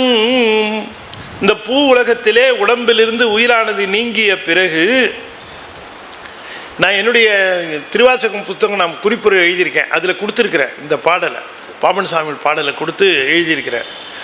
பூவிலே, இந்த பூ உலகத்திலே உடம்பு இழந்த போதில் யாதோர் தூலமை, ஏதாவது ஒரு தூலமை, அந்த தூலமையே பூத சரீரமாக இருக்கலாம், பூதசார சரீரமாக இருக்கலாம், யாதனா சரீரமாக இருக்கலாம். இப்படி ஏதாவது ஒரு சரீரத்தை பெறலாம், பெற்று யாதோ ஒரு சரீரத்தை பெறலாம். யாதோர் தூலமை மேவலும், இது ஒன்று, இது நடக்கும். அப்படி இல்லைன்னா நல்ல கவனமாக கேளுங்க, அடுத்தது சொல்லுகிறார். கல் ஒத்து விண்ணிலே கிடந்து, கல் ஒத்து விண்ணிலே கிடந்து அப்படி பாரு. அதாவது ஒரு நடந்த செய்தியை சொல்லுகிறார். எங்கள் அலுவலகத்தில் எனக்கு கீழே வேலை பார்த்த ஒருவர், நான் அலுவலகத்தில் வேலை பார்த்த நாட்களில் என் கீழே வேலை பார்த்த ஒருத்தருடைய பையன் சின்ன போதிலிருந்தே, அவனுக்கு 3 வயசு 4 வயசுலேருந்தே என்னவோ தெரியல, ஒரு ஹைப்பர் டென்ஷன், அதிகமான ஹைப்பர் டென்ஷன். தாயும் தந்தையும் ரொம்ப என்ன சொல்கிறது, ஒரே பையன், அந்த பையனை அப்படி கண்ணு கருத்துமாக வளர்த்து அந்த பையனுக்கு இந்த ஹைப்பர் டென்ஷன் இருக்குது. கொஞ்சம் பெரியவனாயிட்டான், 6 வயசு 7 வயசு ஆனவுடனே கண்ட்ரோலே பண்ண முடியல. 6-7 வயசுக்கு மேலே அவனை கண்ட்ரோல் பண்ணுறது கஷ்டமாக இருக்குது. எதையாவது வேணும், ஏதாவது கொடு அப்படின்னு கேட்டால் கொடுத்தாகணும். அப்படி கொடுக்க மாட்டேங்கன்னு சொன்னாங்கன்னா உடனே என்ன பண்ணுவேன், அந்த வீட்டுக்கு முன்னாடி இருக்க காம்பவுண்டு மேலே ஏறி நின்றுக்கிட்டு இப்போ வரப்போகிற காருக்கு முன்னாடி நான் விழுவ போகிறேம்மா. எப்படி வேலை செய்து பாருங்க. 6 வயசு 7 வயசு பையன், இப்போ கார் வருது நான் முன்னால் விழுவ போகிறேன்னு. இதெல்லாம் அவர் சொன்னது தான். அப்புறம் அவனை கூப்பிட்டு வச்சுக்கிட்டு சமாதானம் பண்ணி ஏதோ பண்ணி எல்லோ டாக்டர்கிட்ட எல்லாம் காட்டியிருக்காங்க, பல டாக்டர்கிட்ட காட்டியிருக்காங்க. டாக்டர் சொன்னாங்க, எனர்ஜி அவனுக்கு ஸ்பெண்ட் பண்ணணும், அவன் எனர்ஜியை ஸ்பெண்ட் பண்ணிவிட்டு டயர்ட் ஆகிடணும். டயர்ட் ஆகிட்டான்னா அவன் கொஞ்சம் இந்த விஷமம் செய்கிறதெல்லாம் குறையும். அதனால் அவனை டயர்ட் பண்ணணும். நீங்கள் காலையில் எப்படியாவது அவனை ஸ்விம்மிங் கிளாஸ் சேர்த்து விடுங்க, அப்புறம் கராத்தே கிளாஸ் சேர்த்து விடுங்க அப்படின்லாம் சொல்லி அந்த ஸ்விம்மிங் கிளாஸில் கொண்டு போய் காலையில் 8:30 மணி, இவர் இருக்கிற நிலைமைக்கு 7-8 மணிக்கெல்லாம் கொண்டு போய் ஸ்விம்மிங் கிளாஸில் விட்டு, அதுக்கப்புறம் அங்கேருந்து கூப்பிட்டு மத்தியானம் ஸ்கூலில் விட்டு, மத்தியானம் ஒரு 2-1 மணி 3 மணிக்கு கொண்டு போய் கராத்தே கிளாஸில் விட்டு, நாள் முழுக்க அவனை டாக்டர் சொன்ன மாதிரிலாம் வச்சுருந்தாங்க. பையன் டயர்டாகல.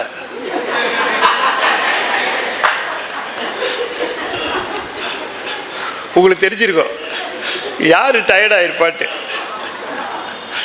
அப்பாவும் டேம் டயர்ட் ஆயிட்டாங்க. அவன் சலிக்காம இருக்கிறான். இப்ப அடுத்தது என்னங்கிறான், முடியல. ஒரு தடவை ஒரு டாக்டர்கிட்ட கூட்டு போனாங்க. சரி டாக்டர்கிட்ட கூட்டு போனா அந்த டாக்டர் கொஞ்சம் விசித்திரமா ட்ரீட் பண்றவர். அவர் என்ன பண்ணிட்டாரு, கொண்டு போய் அவனை உட்கார வச்ச உடனே இந்த அம்மாவை என்ன சொல்லியிருக்காரு, கொஞ்ச நாள் வெயிட் பண்ணுங்க அப்படின்ட்டு இருக்காரு. அந்த பையனை உட்கார வச்சிருக்காரு. அந்த இவனை உட்கார வச்சுட்டு இன்னொரு பையனை ட்ரீட்மெண்ட் கொடுக்குறாரு. அதாவது மிரட்டுறாரு. அது அவன் பார்த்து சைக்கலாஜிக்கலாக கொஞ்சம் பயப்படுவாங்க. போலீஸ் ஸ்டேஷனில் என்ன பண்ணுவான், யாரையாவது கூப்பிட்டு உட்கார வச்சா அப்போ அந்த ஸ்டேஷனில் யாராவது 4 பேரை போட்டு சாத்து நடத்துவான். இப்போ உட்கார்ந்துருக்கிறவன் கூப்பிட்டு நமக்கு அடுத்த அர்ச்சனை நமக்கு தான். அதனால் கேட்கறதுக்கு முன்னாடியே தாத்தா சார் எடுத்தேன் அப்படின்ட்டுவான் போலீஸ்கிட்ட. அப்படின்ட்டு அது தயார் பண்ணி வைப்பான் யார அவளை.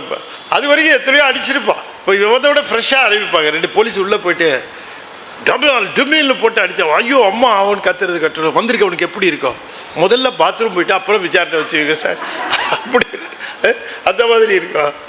அந்த மாதிரி சில டாக்டர்ஸ் சைக்கலாஜிக்கலாக ட்ரீட் பண்ணிட்டு அவனை அந்த பையனை அப்படி உட்கார வச்சுட்டு, இந்த பையனை என்னடா நினச்சிட்டு இருக்கிற, என்ன நினச்சிட்டு இருக்க, ஒரு விரலாக எடுத்துட்டு வந்துடுமா, விரல் எடுத்து அப்படி இருக்க தெரியுமா, இந்த விரல் அப்படின்னு படிச்சுட்டு இருக்காரு. அவன் அந்த பையன் இப்படியே உட்காந்துருக்கிறான். டப்பால் பார்த்துக்கிட்டே இருக்கிறான். யாருக்கு கூட்டு டப்பால் பார்த்துக்கிட்டே இருக்கிறான். அவர் சொல்லி முடிச்சுட்டு வாங்க அப்படின்னு கூட்டிகிட்டு போய் அவளை உட்கார வச்சு ஏதோ டெஸ்ட் பண்ணார். இவர் டேபிளை விட்டு அவனை கூட்டிகிட்டு போய் இந்த பையனை வச்சு டெஸ்ட் பண்ணுறாரு. இவங்க உட்காந்துருக்கான். என்ன பண்ணான்னு தெரியுங்களா, நேராக வந்திருக்கிறான் எங்கே இவர் டேபிளுக்கு. அந்த டெலிஃபோனை ரிசீவ் எடுத்துருக்கான். அப்போ எல்லாம் இந்த டெலிஃபோன் நம்ம இந்தியன் போஸ்ட் டெலிஃபோன் இருக்குல்ல, அந்த மாதிரி டெலிஃபோன் நான் ஒரு 8-10-15 வருஷத்துக்கு முன்னாடி சொல்கிறேன். இந்த டெலிஃபோனை எடுத்து கிருன்னு எதையோ நம்பர் சுற்றுறான். சுற்றிட்டு ஹலோ, இங்கே ஒரு டாக்டர் ஒரு பையனை கொடுமை செய்கிறாங்க, நீங்கள் சீக்கிரமாக இந்த பையனை காப்பாற்றுங்கன்னு சொல்கிறான். நீங்கள் போலீஸ் ஸ்டேஷனா அப்படின்னு வர கேட்குறான். டாக்டருக்கு எப்படி இருக்கும், இப்போ என்ன நம்பர் பண்ணா, எந்த நம்பருக்கு கூப்பிட்டா, டேய் என்னடா பண்ற, அந்த பையனை விட்டு ஓடி இந்த ரிசீவர் வச்சு அது ஏதோ ஒரு 6-7 நம்பர் போயிருதுன்னு வச்சுக்க. அவங்க இந்த நம்பரை ட்ரேஸ் பண்ணி இந்த டாக்டர் யாரோ ஒரு டாக்டர் ஒரு பையனை கொடுமைப்படுத்துறதா ஒருத்தர் அனானிமஸ் கால் வந்ததுன்னு போலீஸ் ஸ்டேஷனில் சொல்லி இதுதான் ரொம்ப வந்துருமேட்டு கையோடு பிடிச்சி வெளியில் திரும்பி அவங்க அம்மாவை கூப்பிட்டு பையனை கூட்டிகிட்டு போயிடுங்க பத்திரமா. பையனை கூட்டிகிட்டு போயிடுங்க கொஞ்சம் பத்திரமா அப்படின்னு சொல்லிட்டாரு. ஏன் டாக்டர் ட்ரீட்மெண்ட் முடிஞ்சிருச்சா? எனக்கு ட்ரீட்மெண்ட் ஆகிருக்குமா, எனக்கு ட்ரீட்மெண்ட் ஆயிடுச்சு. இப்படி இருக்கிறான் அந்த பையன். இதெல்லாம் பார்த்து ட்ரை பண்ணி ரொம்ப கஷ்டப்பட்டு ஒரு நாள் ஒருத்தவங்க சொன்னாங்க, ஒரு டாக்டர் இருக்கார், நீங்கள் அவர்கிட்ட போங்க, அவர் கொஞ்சம் வித்தியாசமாக ட்ரீட்மெண்ட் பண்ணலாம் பண்ணுவார், நீங்கள் அவர்கிட்ட அழைச்சிட்டு போங்க. அப்போ உடனே என்ன பண்ணார், அந்த டாக்டர்கிட்ட இவங்க அப்பாயின்மெண்ட் வாங்கி அழைச்சின்னு போனாங்க. இவங்க இந்த பையனை பற்றி சொல்ல ஆரம்பிச்சு, ஒன்றும் சொல்ல வேணும், நீங்கள் வெளியில் இருங்க, நீங்கள் வெளியில் இருங்க. ஏன்னா கம்ப்ளீட்டாக படிச்சிருக்கார், அந்த ஹிஸ்ட்ரி முழுக்க அந்த ஃபைலை முழுக்க பார்த்துட்டார். பார்த்தவொடனே தெரிஞ்சிருச்சு சூப்பர் ஹைப்பர் டென்ஷன்னு தெரிஞ்சிருச்சு. என்ன ஹைப்பர் டென்ஷன் மட்டும் இல்லை, சூப்பர் ஹைப்பர் டென்ஷன். என்ன பண்ணார், சரி அனுப்பிச்சிட்டார். அனுப்பிச்சோன்னே இந்த ஃபைலை என்ன பண்ணியிருக்காரு, இங்கே வா அப்படின்னு கூப்பிட்டு போயிருக்கார். ஒரு ரூமுக்கு கூப்பிட்டு போயிருக்கார்.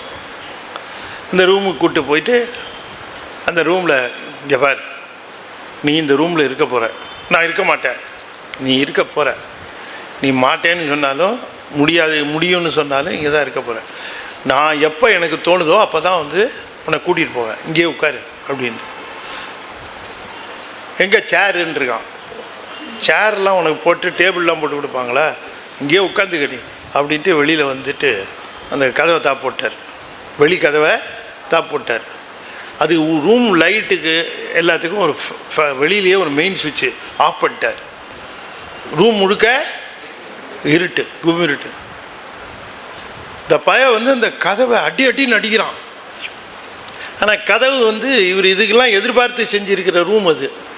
இந்த கதவெல்லாம் நல்லா சாங்க, அது ரப்பர் இது மேலே போட்டு எத்தனை குத்துனாலும் வெளியில் சத்தம் வராது. அடிச்சுக்கிட்டு இருக்கான், ரொம்ப கத்துறான். சன்னமாக அந்த அம்மாவுக்கு குரல் கேட்குது, வெளியில் உட்காந்துருக்க அம்மாவுக்கு அந்த குரல் கேட்குது. ஒரே ஒரு கண்டிஷன் தான் சொல்லியிருக்காரு, எந்த காரணத்துக்கு முன்னிட்டு நான் கூப்பிட்றதுக்கு முன்னாடி நீங்கள் வரக்கூடாது. என் மேலே நம்பிக்கை இல்லைன்னா பையனை கூட்டிகிட்டு போயிடுங்க, ஆனால் என் மேலே நம்பிக்கை இருக்குதுன்னு சொன்னால் நீங்கள் விடுங்க அப்படின்னு சொல்லிட்டார். அதனால் வீட்டுக்காரரும் அது போகாதம்மா அவர் சொல்லியிருக்கார், பார்ப்போம் என்ன ஆகுதுன்னு பார்ப்போம். அரை மணி நேரம் ஆச்சு. அவன் குத்துன்னு குத்திட்டு அடிச்சு சத்திட்டு கத்திட்டு எல்லாம் பண்ணி நின்று போச்சு, ஓஞ்சிருச்சு, சுத்தமாக நின்றுடுச்சு சத்தம். எந்த ஜன்னல் கிடையாது, எந்த பக்கம் மேலே நல்லா உயரம், ஜன்னல் கிடையாது, சஃபோகேஷன்லாம் வராது, அது மாதிரி பண்ணியிருக்காரு. மேலே ஜன்னல் கிடையாது, லைட்டு கிடையாது, சுவிட்சு கிடையாது. இவன் ஏறி சுவிட்சு போடுறதுக்கெல்லாம் ஒன்றும் கிடையாது, ஒன்றுமே பண்ண முடியாது. செவுத்தை புறாண்டலாம், அவ்வளோதான் செய்யலாம், ஒன்றுமே பண்ண முடியாது. அரை மணி நேரம் ஆச்சு. பார்த்தார், மெதுவாக போய் கதவை திறந்தார். திறந்தவுடனே இப்படி உட்காந்துருக்கான், கீழே இப்படி உட்காந்துருக்கான். வான்னார், ஏஞ்சான், வெளியில் வா. நடந்து வரோம். எங்கே போச்சு அந்த டென்ஷன் எல்லாமே, ஒன்றுமே தெரில. வா உட்கார், இப்படி. உன் பேர் என்ன? பேரை சொல்கிறான். எத்தனாவது படிக்கிற? பேரை படித்ததை சொல்கிறான். உன்னை அவங்க அம்மாவை கூப்பிட்டு, இனிமேல் பண்ண மாட்டான், ஸ்டேஜ் எல்லாம் பண்ண மாட்டான், ஜாஸ்தி பண்ணான்னா திரும்ப என்கிட்ட கூப்பிட்டுவாங்க, அவன் முன்னாடியே கூப்பிட்டு போங்க. இதில் இந்த விஷயத்தில் இறக்கம் பார்க்கக்கூடாது. பையன் நல்லா இருக்கணும்னு நீங்கள் நினச்சிங்கன்னா இறக்கம் பார்க்கணும். டாக்டர் மாத்திரை மருந்து, ஒரு மாத்திரை மருந்தெல்லாம் வேணாம், கூப்பிட்டு. ஒன்றுமே பேசலையா அவன். வந்தவனையே டாக்டர் வந்தவொடனே குதிப்பானான், கொள்ளுவானா, ஃப்ரண்ட் சீட்டுக்கு போவானா, ஃப்ரண்ட் சீட்டில் இருந்து பேக் சீட்டுக்கு வருவானா, இப்படியெல்லாம் பண்ணக்கூடியவன் ஒன்றுமே பண்ண சாப்பிட்டவன். அவனை காரில் ஏற்றிக்கிட்டு அந்த அம்மா பின்ன உட்காந்துக்கிட்டு, மனசெல்லாம் அதுக்கு என்ன இருந்தாலும் தாய் இல்லையா, அதுக்கு அதை எடுத்து உட்கார வச்சுக்கிட்டு வண்டி போதான். மெதுவாக கேட்டுருக்கிட்டே, டாக்டர் என்னடா பண்ணார் அப்படி. ஒன்றுமே பேசலாம். எப்படா இருந்துச்சு உனக்கு? இருட்டறையில் போட்டிருக்காருன்னு தெரியும். எப்படா இருந்துச்சு? அதான் கல் மாதிரி கிடந்தனே, எனக்கு என்ன தெரியும் நானா,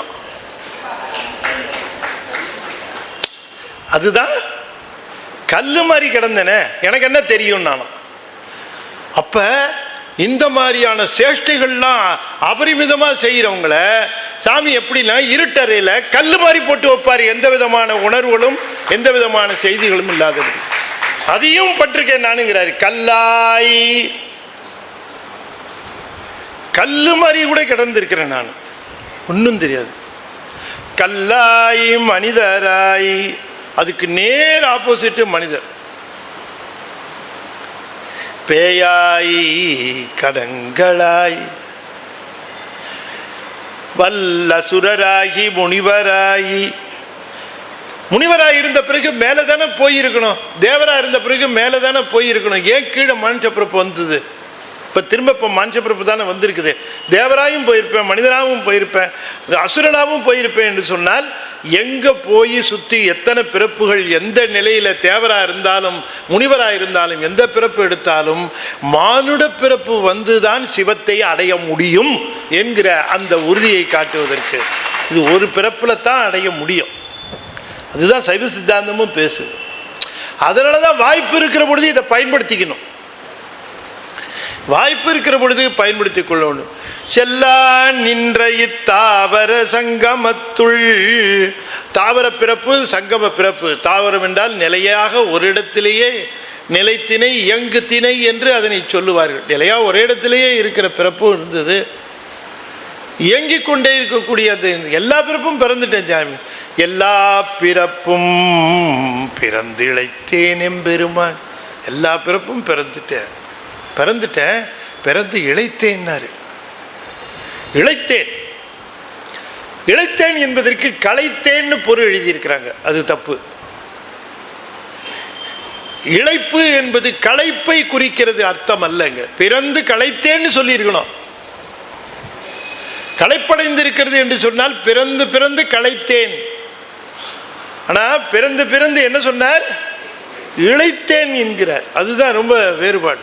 இழைத்தேன், இழைப்புன்னா என்ன? ஏன் இழைத்தேன்னு சொன்னார்? எது இழைத்தது? அது பார்க்கணும். அப்ப எது இழைத்தது, எது இழைப்பதற்காக பிறப்பு, அதுதானே பார்க்கணும். நான் அடிக்கடி ஒரு உதாரணம் சொல்லுவேன். எங்கள் வீட்டில்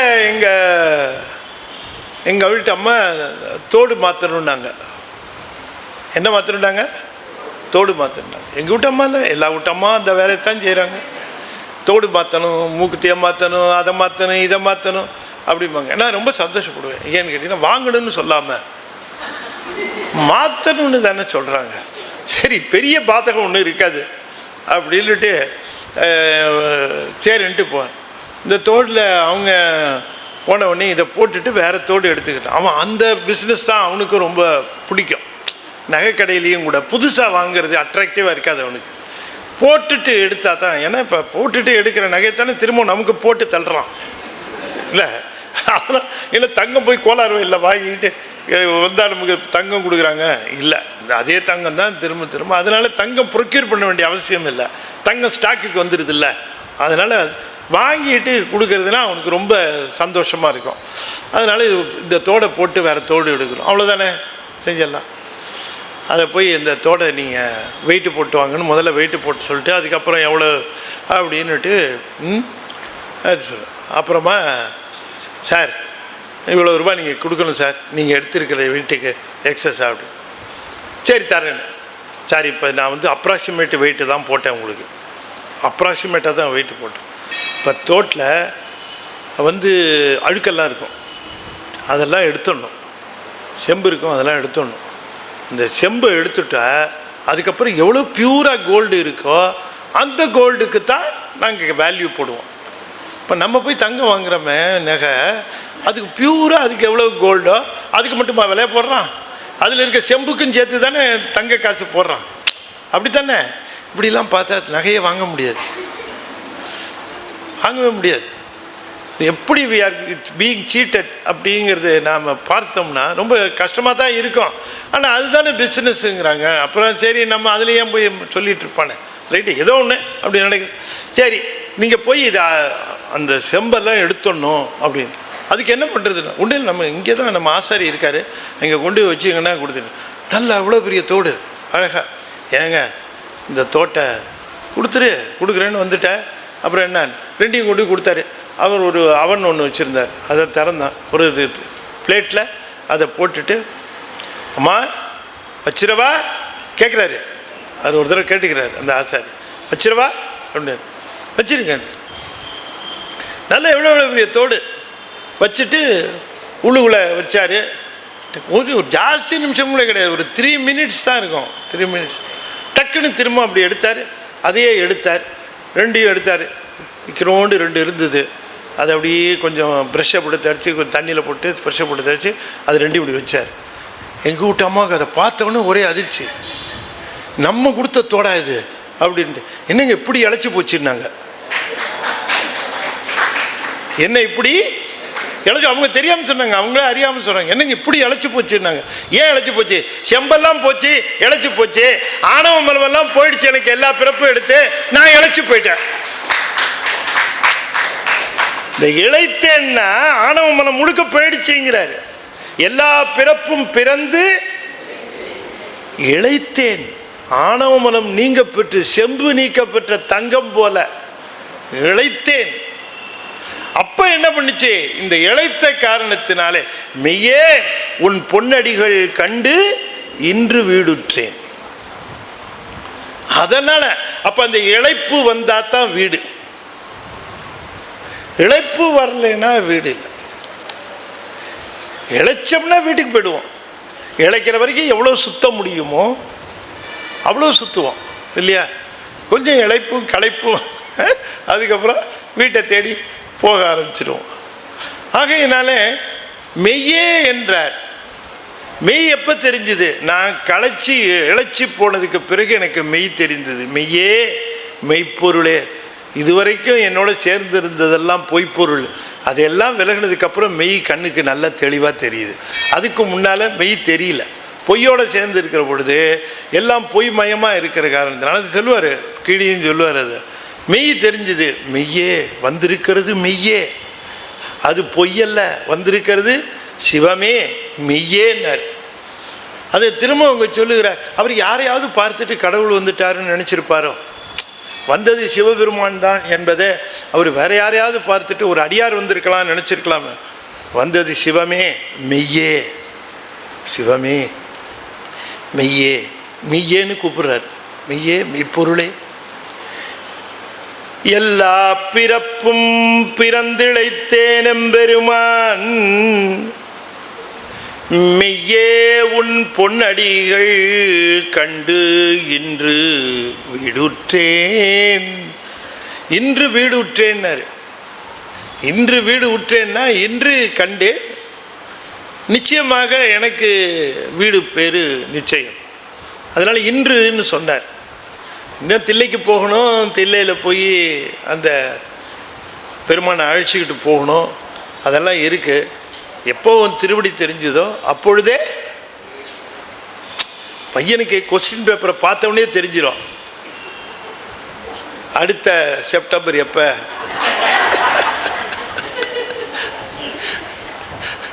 கொஸ்டின் பேப்பரை பார்த்தவொடனே தெரிஞ்சுப்போம் இது மெய்யே. நமக்கு இது சரிப்பட்டு வராது. ஏன்னா அத்தனை கொஸ்டினுமே இவன் அப்புறமா பார்த்தீங்கன்னா விட்டது தான் இல்லை. அதனால் அப்படி பார்த்தவனையே தெரிஞ்சு போகும்.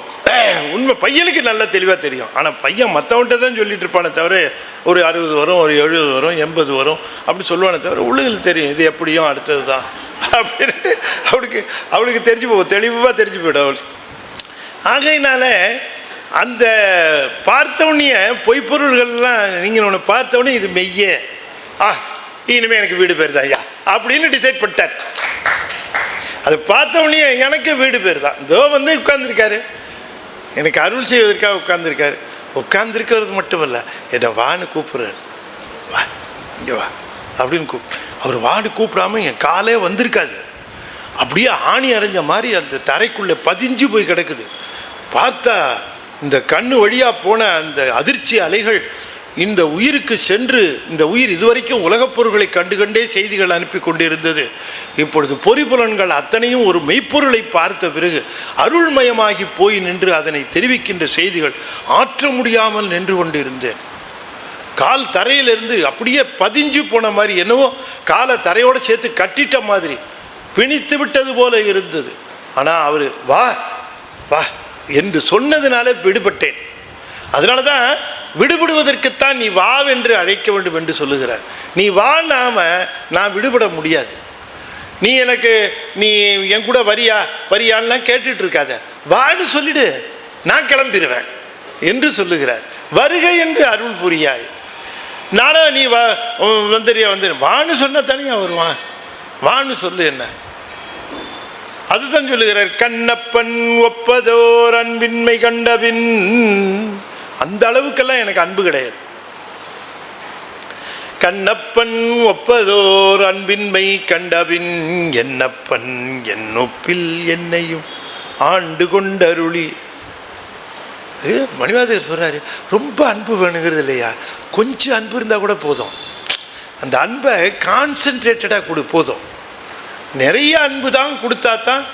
இப்போ நான் என்ன பார்த்துக்க, நான் என்ன கண்ணப்பர் மாதிரி அன்பு வச்சுருந்தேன், என்ன வேலைக்கு இருந்தேன், உத்தியோகத்தில் இருந்தேன், எல்லாமே தான் இருந்துச்சு. ஆனால் என் அன்பு ஃபோக்கஸ்டாக இருந்தது. அந்த ஃபோக்கஸ்டான அன்பை மட்டும் நீ செலுத்தினா உன்னை விட மாட்டார் அவர். இந்த ஃபோக்கஸ்டு அன்பு தான் வேணும், வேற ஒன்றும் இல்லை. நம்ம அன்புலாம் இருக்குது, எல்லாம் டீஃபோக்கஸ்டு. அந்த ஃபோக்கஸ் பண்ணேன்னா என்ன கூட வான்னு சொன்னவர் உன்னையே வான்னு சொல்ல மாட்டார். நான் இவ்வளோ தூரம் அரச பதவியிலிருந்து அதில் இருந்து அரச அந்த போகங்களெல்லாம் துய்த்து அதிலேயே இருந்தவன். ஆனால் எனக்கு நினப்பு முழுக்க சிவபெருமான் மேலே இருந்தது. அது ஃபோக்கஸ்டாக இருந்ததுனால நீயும் ஃபோக்கஸ்டாக இருந்தா வண்ணப்பணி தென்னை வா என்ற வான் கருணை. எந்த கருணையை என்னன்னு சொல்றது, வெறும் கருணை நான் சொல்ல முடியும், வான் கருணையினர். வண்ணப்பணி வான்னா மிக உயர்ந்த, ஒப்பில்லாதன்னு அர்த்தம். மிக பெருமை மிக்க, ஒப்பில்லாத அப்படின்னு அர்த்தம். வண்ணப்பணி தென்னை வா என்ற வான் கருணை சொன்ன பொன்னிற்றற்கே சென்று ஊதாய் கொத்தும்பி. வான்னு சொன்னாரே அப்பா, அதை நினைக்க என்னை எதுக்கு வான்னு சொல்லணும். அவர் மட்டும் வான்னு சொல்லலைன்னா நான் எப்படி போயிருக்க முடியும் அவர்கிட்ட போகலைன்னா எனக்கு எப்படி இந்த தீட்சைகளெல்லாம் செய்திருப்பார். பொம்மை மாதிரி போய் நிற்கிறேன், எனக்கு ஒன்றுமே தெரியல, அப்படியே போய் நிற்கிறேன். உட்கார், வா உட்கார். எல்லாம் அவர் சொன்னது தான் நடந்தது, எல்லாமே சொன்னது தான் நடந்தது. எல்லா பிறப்பும் பிறந்திழைத்தேன் எம்பெருமான், மெய்யே உன் பொன்னடிகள் கண்டு இன்று வீடுற்றேன். வீடு பெற்றேன் நிச்சயமாக சொல்லுவது போல, நிச்சயமாக சொல்லுவதற்கு அது எதிர்காலத்தில் நிகழ்வது, நிகழ்காலத்திலே சொல்லுவது. உருவேன் அப்படின்னு சொல்லியிருக்கணும், உருவேன்னு சொல்லியிருக்கணும், வருவேன். சாப்பிட்டுட்டு இருக்காரு, அவர் வந்துட்டார், இவர் எதிர்பார்த்தவர் 8 மணிக்கெலாம் வருவேன்னாரு, 8 மணிக்கு வந்துட்டார். இவர் 8 மணிக்கு தான் இந்த அம்மா தட்டையை வைக்கிது. சாப்பிட்டு வச்சுட்டு பேசி சாப்பிட்டுட்டு இருக்காரு. கீழேருந்து என்ன வந்துட்டீங்களா அப்படின்னு கேட்குறாரு. அவர் வரீங்களா அப்படின்னு கேட்குறவர், இந்த வந்துட்டேன். என்ன சொல்கிறாரு, இதோ வந்துட்டேங்கிற, இதோ வருகிறேன்னு சொல்லியிருக்கணும். எதிர்காலத்தில் தானே சொல்லியிருக்கணும் வருகிறேன்னு. ஆனால் எந்த காலத்தில் சொன்னார், இறந்த காலத்தில் சொல்கிறார் வந்துட்டேன். இன்னும் வந்திருக்கவர் என்னையா கிராமர் மிஸ்டேக்காக பேசுகிற, வருவேன்னு சொல்லு அப்படின்னு நான் சொல்லுவேன். இல்லை, அப்படி சொல்ல மாட்டேன், அப்படி சொல்ல மாட்டேன். இதோ வந்துட்டேன், வீடு விட்டேன், அவ்வளோதான், எனக்கு இனிமே பயம் கிடையாது. அந்த ஒரு காட்சியினுடைய அந்த ஒரு வலிமையினால தான் அத்தனை வினைப்பயன்களையும் தாங்கினார், பிராரத்த வினைப்பயன்களை. அந்த காட்சியை பார்த்து, அந்த திருவடி காட்சியை கண்டு அதிலே ஆழ்ந்து அதில் கடந்த காரணத்தினாலே வீடு விட்டேன்ட்டார். இனிமேல் எனக்கு என்ன பிரச்சனை, நீ வந்து திருவடியை காட்டுவியா, இல்லாட்டி நீ திருவடியை காட்டின பிறகு என்னை ஆட்கொள்ள வேண்டும் என்கிற கருத்திலே தானே ஆட்கொண்டிருக்கிறாய். மெய்யே உன் பொன்னடிகள் கண்டின்று வீடுற்றேன், உய்ய என் உள்ளத்துள் ஓங்காரமாய் நின்ற மெய்யா விமலா விடைப்பாக வேதங்கள் ஐயா என ஓங்கி ஆழ்ந்து அகன்ற நுண்ணியனே. உய்யன் உள்ளத்துள் ஓங்காரமாய் நின்ற மெய்யா விமலா விடைப்பாக. மெய்யா என்றார், மெய்யே அழைத்தார், மெய்யா என்று அழைக்கிறார். அந்த மெய்ப்பொருள் என்று சொல்லக்கூடிய அந்த இப்பொழுதுதான் மெய்ப்பொருளை கண்டு இருக்கிறார். அந்த மெய்ப்பொருளை கண்ட மகிழ்வு, சொல்லுனாத அந்த ஆர்வம். மெய்யா விமலா விடைப்பாக உய்யன் உள்ளத்துள் ஓங்காரமாய் நின்ற. இந்த ஓங்காரம் என்பது என்னன்னு நாம் கொஞ்சம் தெரிந்து கொள்ள வேண்டும். ஓங்காரம் என்பது இப்போ எல்லாரும் சொல்லுகிறார்கள் ஓங்காரம் ஓங்காரம் என்று. எந்த சமயமாக இருந்தாலும் அல்ல எந்த நிலையாக இருந்தாலும் ஓங்காரத்தை பற்றி பேசுகிறார்கள். ஓங்காரங்கிறது பேசிக்காக என்ன, எதை குறிக்கிறது என்று கேட்கிற பொழுது ஒரு மிகப்பெரிய ஒரு மாறுபடாத ஒரு ஆற்றலை அது குறிக்கிறது ஓங்காரம். இந்த ஓ என்று சொல்லக்கூடிய அந்த ஓங்காரம் என்று சொல்லக்கூடிய அந்த ஆற்றல் இந்த பூமி முழுக்க, இந்த அண்டங்கள் முழுக்க அது நிறைந்து விளங்குகிறது. அதுதான் எல்லாவற்றையும் இயக்கி கொண்டு இருக்கிறது. இப்போ latest atomic physics, nuclear science எல்லாமே அதை கண்டுபிடித்து இருக்கிறார்கள். அடிப்படையாக ஒரு ஆற்றலானது அணுக்களை பிரிப்பதும் அணுக்களை சேர்ப்பதும் அணுக்களை நிலைப்பிப்பதும் ஒரு ஆற்றல் என்று அதனை சொல்லுகிறார்கள்.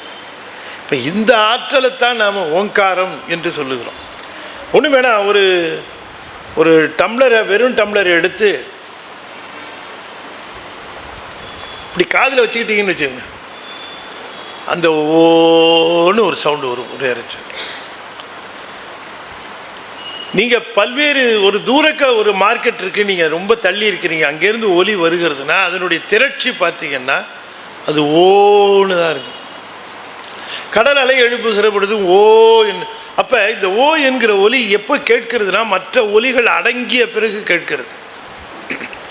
மற்ற ஒலிகள் அடங்கிய பிறகு கேட்பது அந்த ஓங்கார ஒலி. அது இந்த பூமி முழுக்க இருக்கிறது.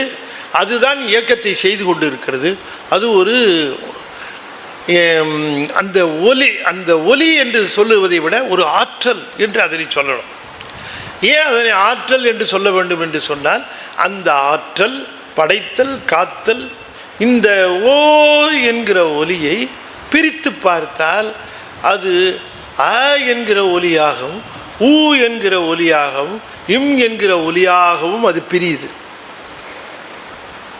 இந்த ஓன்னு ஒரு சவுண்டை உள்ளே விட்டுட்டு அதை அந்த சவுண்டை எலக்ட்ரிக்கல் சிக்னலாக மாற்றிட்டு அந்த எலக்ட்ரிக்கல் சிக்னலை ஃபில்டர் போட்டு பிரித்தா ரொம்ப நுட்பமாக பார்த்துருக்காங்க. அது மூணாக பிரியுது இந்த ஓவை. அது அ உ எம் அப்படிங்கிற மூன்றாக பிரி. அப்போ இந்த ஆ ஊ இம் இப்போ இவங்களாக கற்பனை பண்ணி அதை சொல்லலை. இந்த ஆ ஊ இம்னு இந்த மாதிரியான இந்த எக்யூப்மெண்ட்டு அப்பரட்டஸ் எல்லாம் இல்லாத காலத்திலேயே நம்முடைய பெரியவர்கள் அதனை ஆய்ந்து பார்த்து அதனை சொல்லியிருக்கிறார்கள். இந்த ஆ என்பது தான் படைப்பையும், ஊ என்பது சற்று காலம் அதை நிலைப்பித்தலையும், என்பது அதனை அழித்தலையும் செய்கிறது. எனவே அணுக்களை சேர்ப்பது, பிரிப்பது, நிலைப்பிப்பது என்பதை இந்த ஆற்றல் தான் செய்து கொண்டே இருக்கிறது. இது தொடர்ந்து நிகழ்ந்து கொண்டே இருக்கிறது என்பதை நாம் அடிப்படையாக பார்க்கிறோம். அதைத்தான் நம்ம அகர உகரமாக. சரி, இந்த ஆற்றல் எப்படி வந்தது, அந்த ஆற்றல் எப்படி தோன்றியது, முதலாக எப்படி வந்தது இந்த ஆற்றல் புறத்தேயும் இயக்குகிறது, அகத்தேயும் இயக்குகிறது. இந்த ஆற்றல் என்பதுதான் புற இயக்கத்திற்கும் அக இயக்கத்திற்கும் காரணமாகவே இருக்கிறது.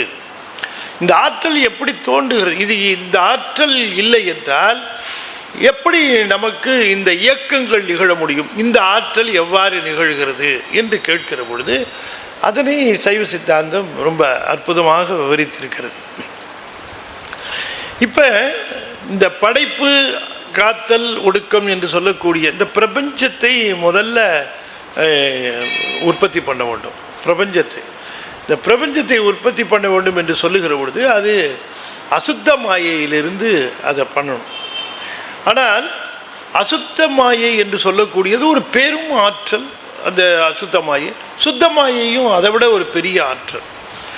இப்போ சுத்த மாயையை நமக்கு இயக்கி அதிலிருந்து பிரபஞ்சம் தந்தால் நமக்கு அதிகமாக பயன்படாது. நமக்கு அசுத்த மாயையிலிருந்து இயக்கி தத்துவங்களையும் உலகத்தையும் படைத்தால்தான் அது பயன்படும். ஆனால் இத்தனையும் தரக்கூடிய ஆற்றலாக இருக்கக்கூடிய சிவசக்தி என்று சொல்லக்கூடிய ஒரு ஆற்றல் இருக்கிறதே, சிவமும் சக்தியும் சேர்ந்து சிவத்தினுடைய சக்தியாக இருக்கக்கூடிய சிவசக்தி என்கிற ஆற்றல், அந்த ஆற்றல் நான் சயின்ஸ் பேக்ரவுண்டில் சொல்கிறேன். இது அப்படியே சித்தாந்த பேக்ரவுண்டுங்கிறத விட சயின்ஸ் பேக்ரவுண்ட். இப்போ அந்த சிவசக்தி என்று சொல்லக்கூடிய இறைவனுடைய அந்த பேராற்றல் இப்பொழுது என்ன செய்கிறது, அசுத்தமாயை நேராக இயக்காமல் சுத்தமாயை என்று சொல்லக்கூடிய விந்துவை இயக்குகிறது. அதை என்ன ட்ரிகர் பண்ணுகிறது, இயக்குகிறதுன்னு சொல்லலாம். அப்படி இயக்குகிற பொழுது அது சுழிந்து அது கிளம்புகிறது. இது அத்தனையும் சயின்ஸு. இந்த சுத்தமாயை என்கிற ஒரு மிகப்பெரிய ஆற்றல் சுழிய தொடங்குகிறது வட்ட வடிவமாக. பிறகு அதிலிருந்து அது வேகமாக சுழல சுழல ஒரு நாதம் வருகிறது. அதிலிருந்து ஒரு நாதம் வருகிறது. அந்த சுழியானது வட்ட வடிவமாகவும் நாதமானது வரி வடிவாகவும் சைவர்கள் கண்டார்கள். எனவே வட்ட வடிவமாக இருக்கக்கூடிய அந்த சுழியும் வரி வடிவமாக இருக்கக்கூடிய நாதமும் விந்தும் நாதமும் சுழியும் அந்த கோடுமாக இருப்பதை பானமும் கீழே இருக்கக்கூடிய ஆவுடையாரும் மேலே இருக்கக்கூடிய பானமுமாக ஓம் என்று சொல்லக்கூடிய பேராற்றலை சிவலிங்கமாக படைத்தார்கள் தமிழர்கள். இதுதான் அதை பார்த்த உடனே அது சுழற்சி, கீழே இருக்கக்கூடிய ஆவுடையார் சுழற்சி என்பது அது விந்து, அதுதான் சுத்தமாயை. அதிலிருந்து நாதம் வருகிறது.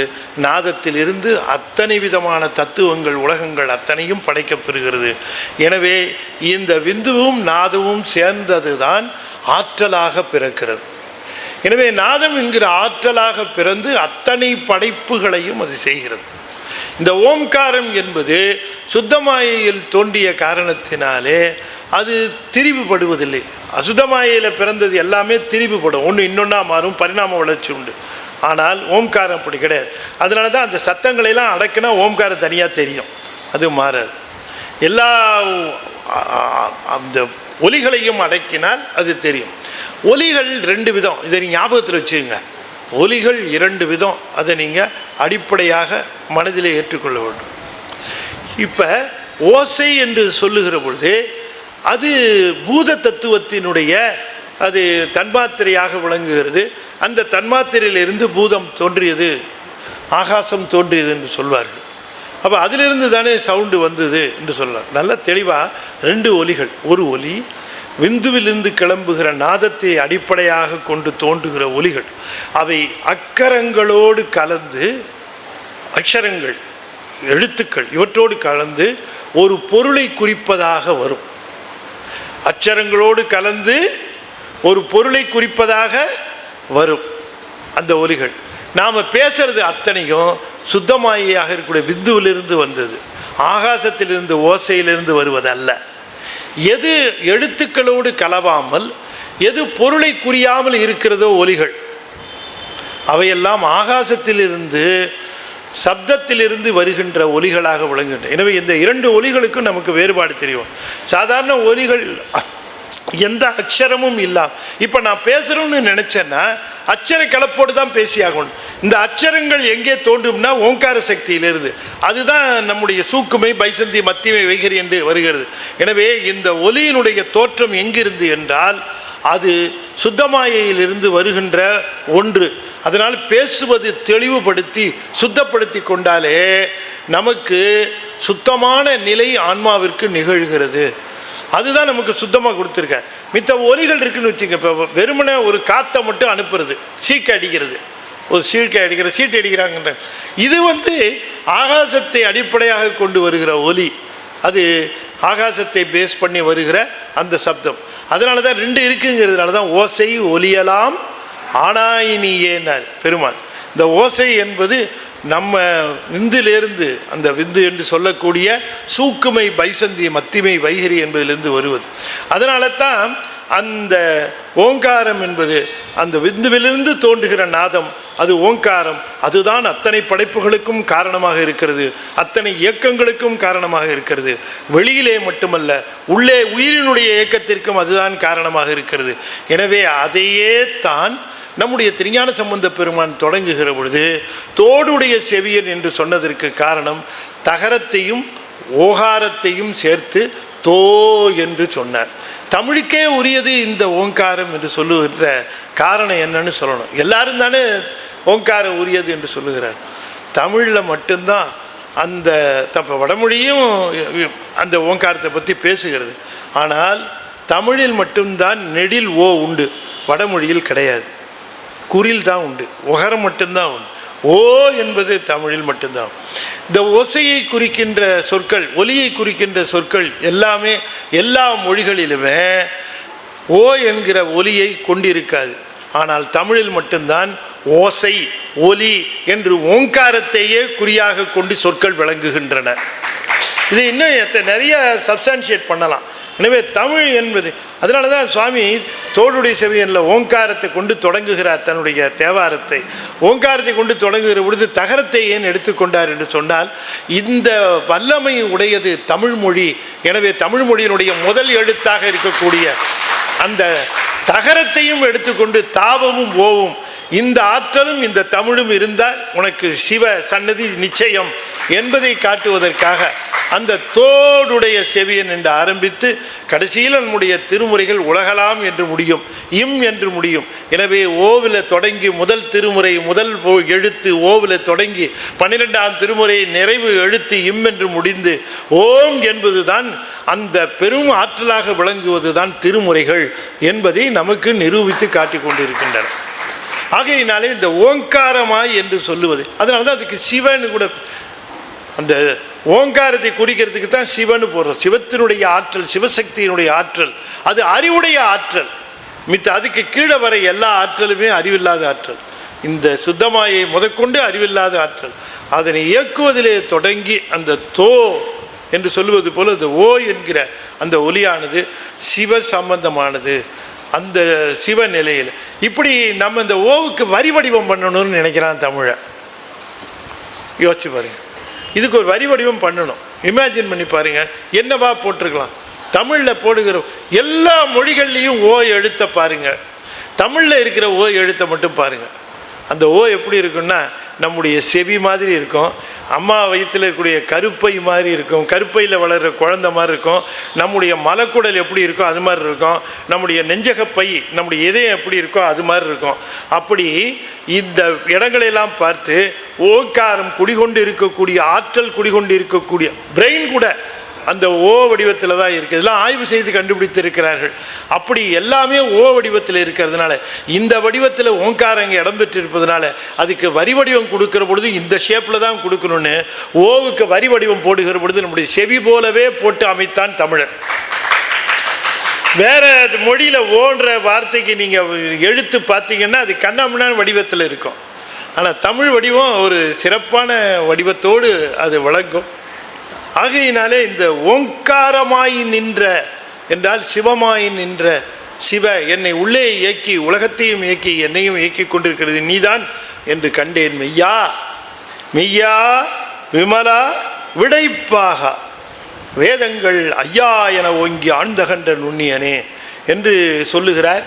அந்த மெய்யா விமலா விடைப்பாக வேதங்கள் ஐயா என ஓங்கி ஆழ்ந்தகன்ற நுண்ணியனேங்கிற வரிக்கு இனி அடுத்த வகுப்பிலே நாம் பொருள் சிந்திப்போம் என்று சொல்லி இந்த அளவிலே இதனை நாம் நிறைவு செய்து, வருகிற திங்கட்கிழமை இங்கே ஒரு சிறப்பான நிகழ்ச்சி இருக்கிறது. திங்கட்கிழமை அன்று நாம் ஆன்லைனில் அப்பர் தேவாரம் தொடங்குகிறோம், 4ஆம் திருமுறை தொடங்குகிறோம். அந்த முதல் வகுப்பு மட்டும் நேராகவும் வரும், நேரலையிலையும் வரும்.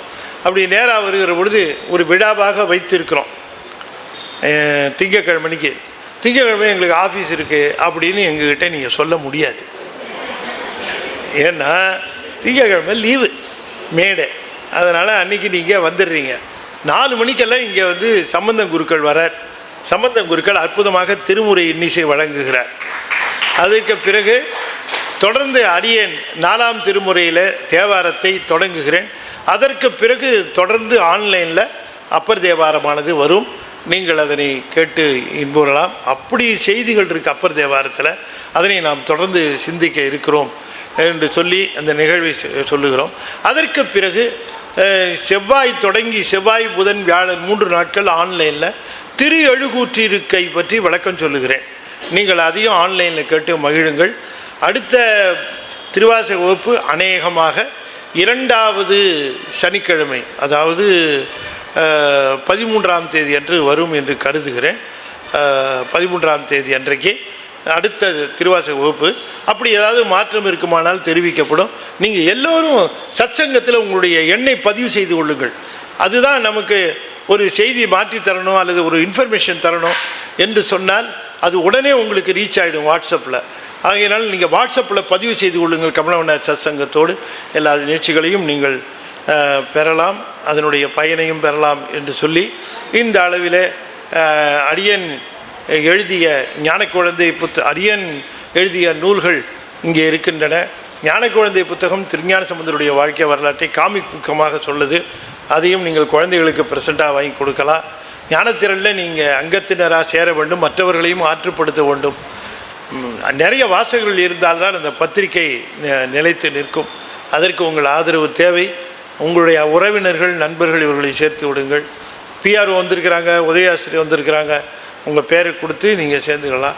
யூஎஸ்பியும் இருக்குது. அடியன் வந்து திருஞான சம்பந்தர், திருநாவுக்கரசர், சுந்தரமுத்து சாமிகள் மூவரை பற்றியும் பெரிய புராண பாடல்கள் அத்தனைக்கு விளக்கம் சொல்லியிருக்கிறேன். வேணுங்கிற நண்பர்கள் பெற்றுக்கொள்ளலாம் என்று சொல்லி இந்த அளவிலே இதனை நிறைவு செய்யும் முகமாக 5 எழுத்தை 5 முறை ஓதுவேன். அன்பர்கள் தொடர்ந்து எப்படி இனிக்குது திருவாசகம் இல்லைங்களா? திருவாசகம் எப்படி இனிக்குது பாருங்கள், சிந்திச்சுக்கிட்டே இருக்கலாம். அப்படிப்பட்ட இறை அனுபவம் தரக்கூடிய வல்லமை உடையது திருவாசக நூல். நம்ம மெதுவாகவே போகலாம். சிவபுராணத்தை விறுவிறுன்னு என்ன 4 வகுப்பாயிடுச்சே 5 வகுப்பாயிடுச்சேன்னு அப்படி நினைக்காதீங்கன்ட்டார் மணிவாசக ஐயா. கொஞ்சம் எங்களுக்கு விளக்கமாகவே சிவபுராணத்தை நிறையாவே தாங்க ஐயான் இருக்காங்க. அதனால் நம்ம போகிறோம், அவசரப்பட மாட்டோம். நிறுத்தி நிதானமாக மணிவாசகர் எந்த அளவுக்கு அவசரப்படலையோ அந்த அளவுக்கு நாமும் அவசரப்படாமல் அவர் கூடவே போவோம். ஓ நம சிவாய, ஓம் நம சிவாய, ஓம் நம சிவாய, ஓம் நம சிவாய, ஓம் நம சிவாய. திருச்சிற்றம்பலம். தென்னாடுடைய சிவனே போற்றி, வெற்றிவேல் முருகனுக்கு. அன்பர்களே, அந்த புத்தகத்தை திருவாசக புத்தகத்தை அன்பர்கள் எல்லாம் திரும்பி வழங்குமாறு கேட்டுக்கொள்கிறோம். ஏன்னா உங்களுக்கு திரும்ப அடுத்த தடவை நீங்கள் வகுப்பு வருகிற பொழுது அந்த புத்தகம் தரப்பெறும். திருச்சிற்றம்பலம். தென்னாடுடைய சிவனே போற்றி.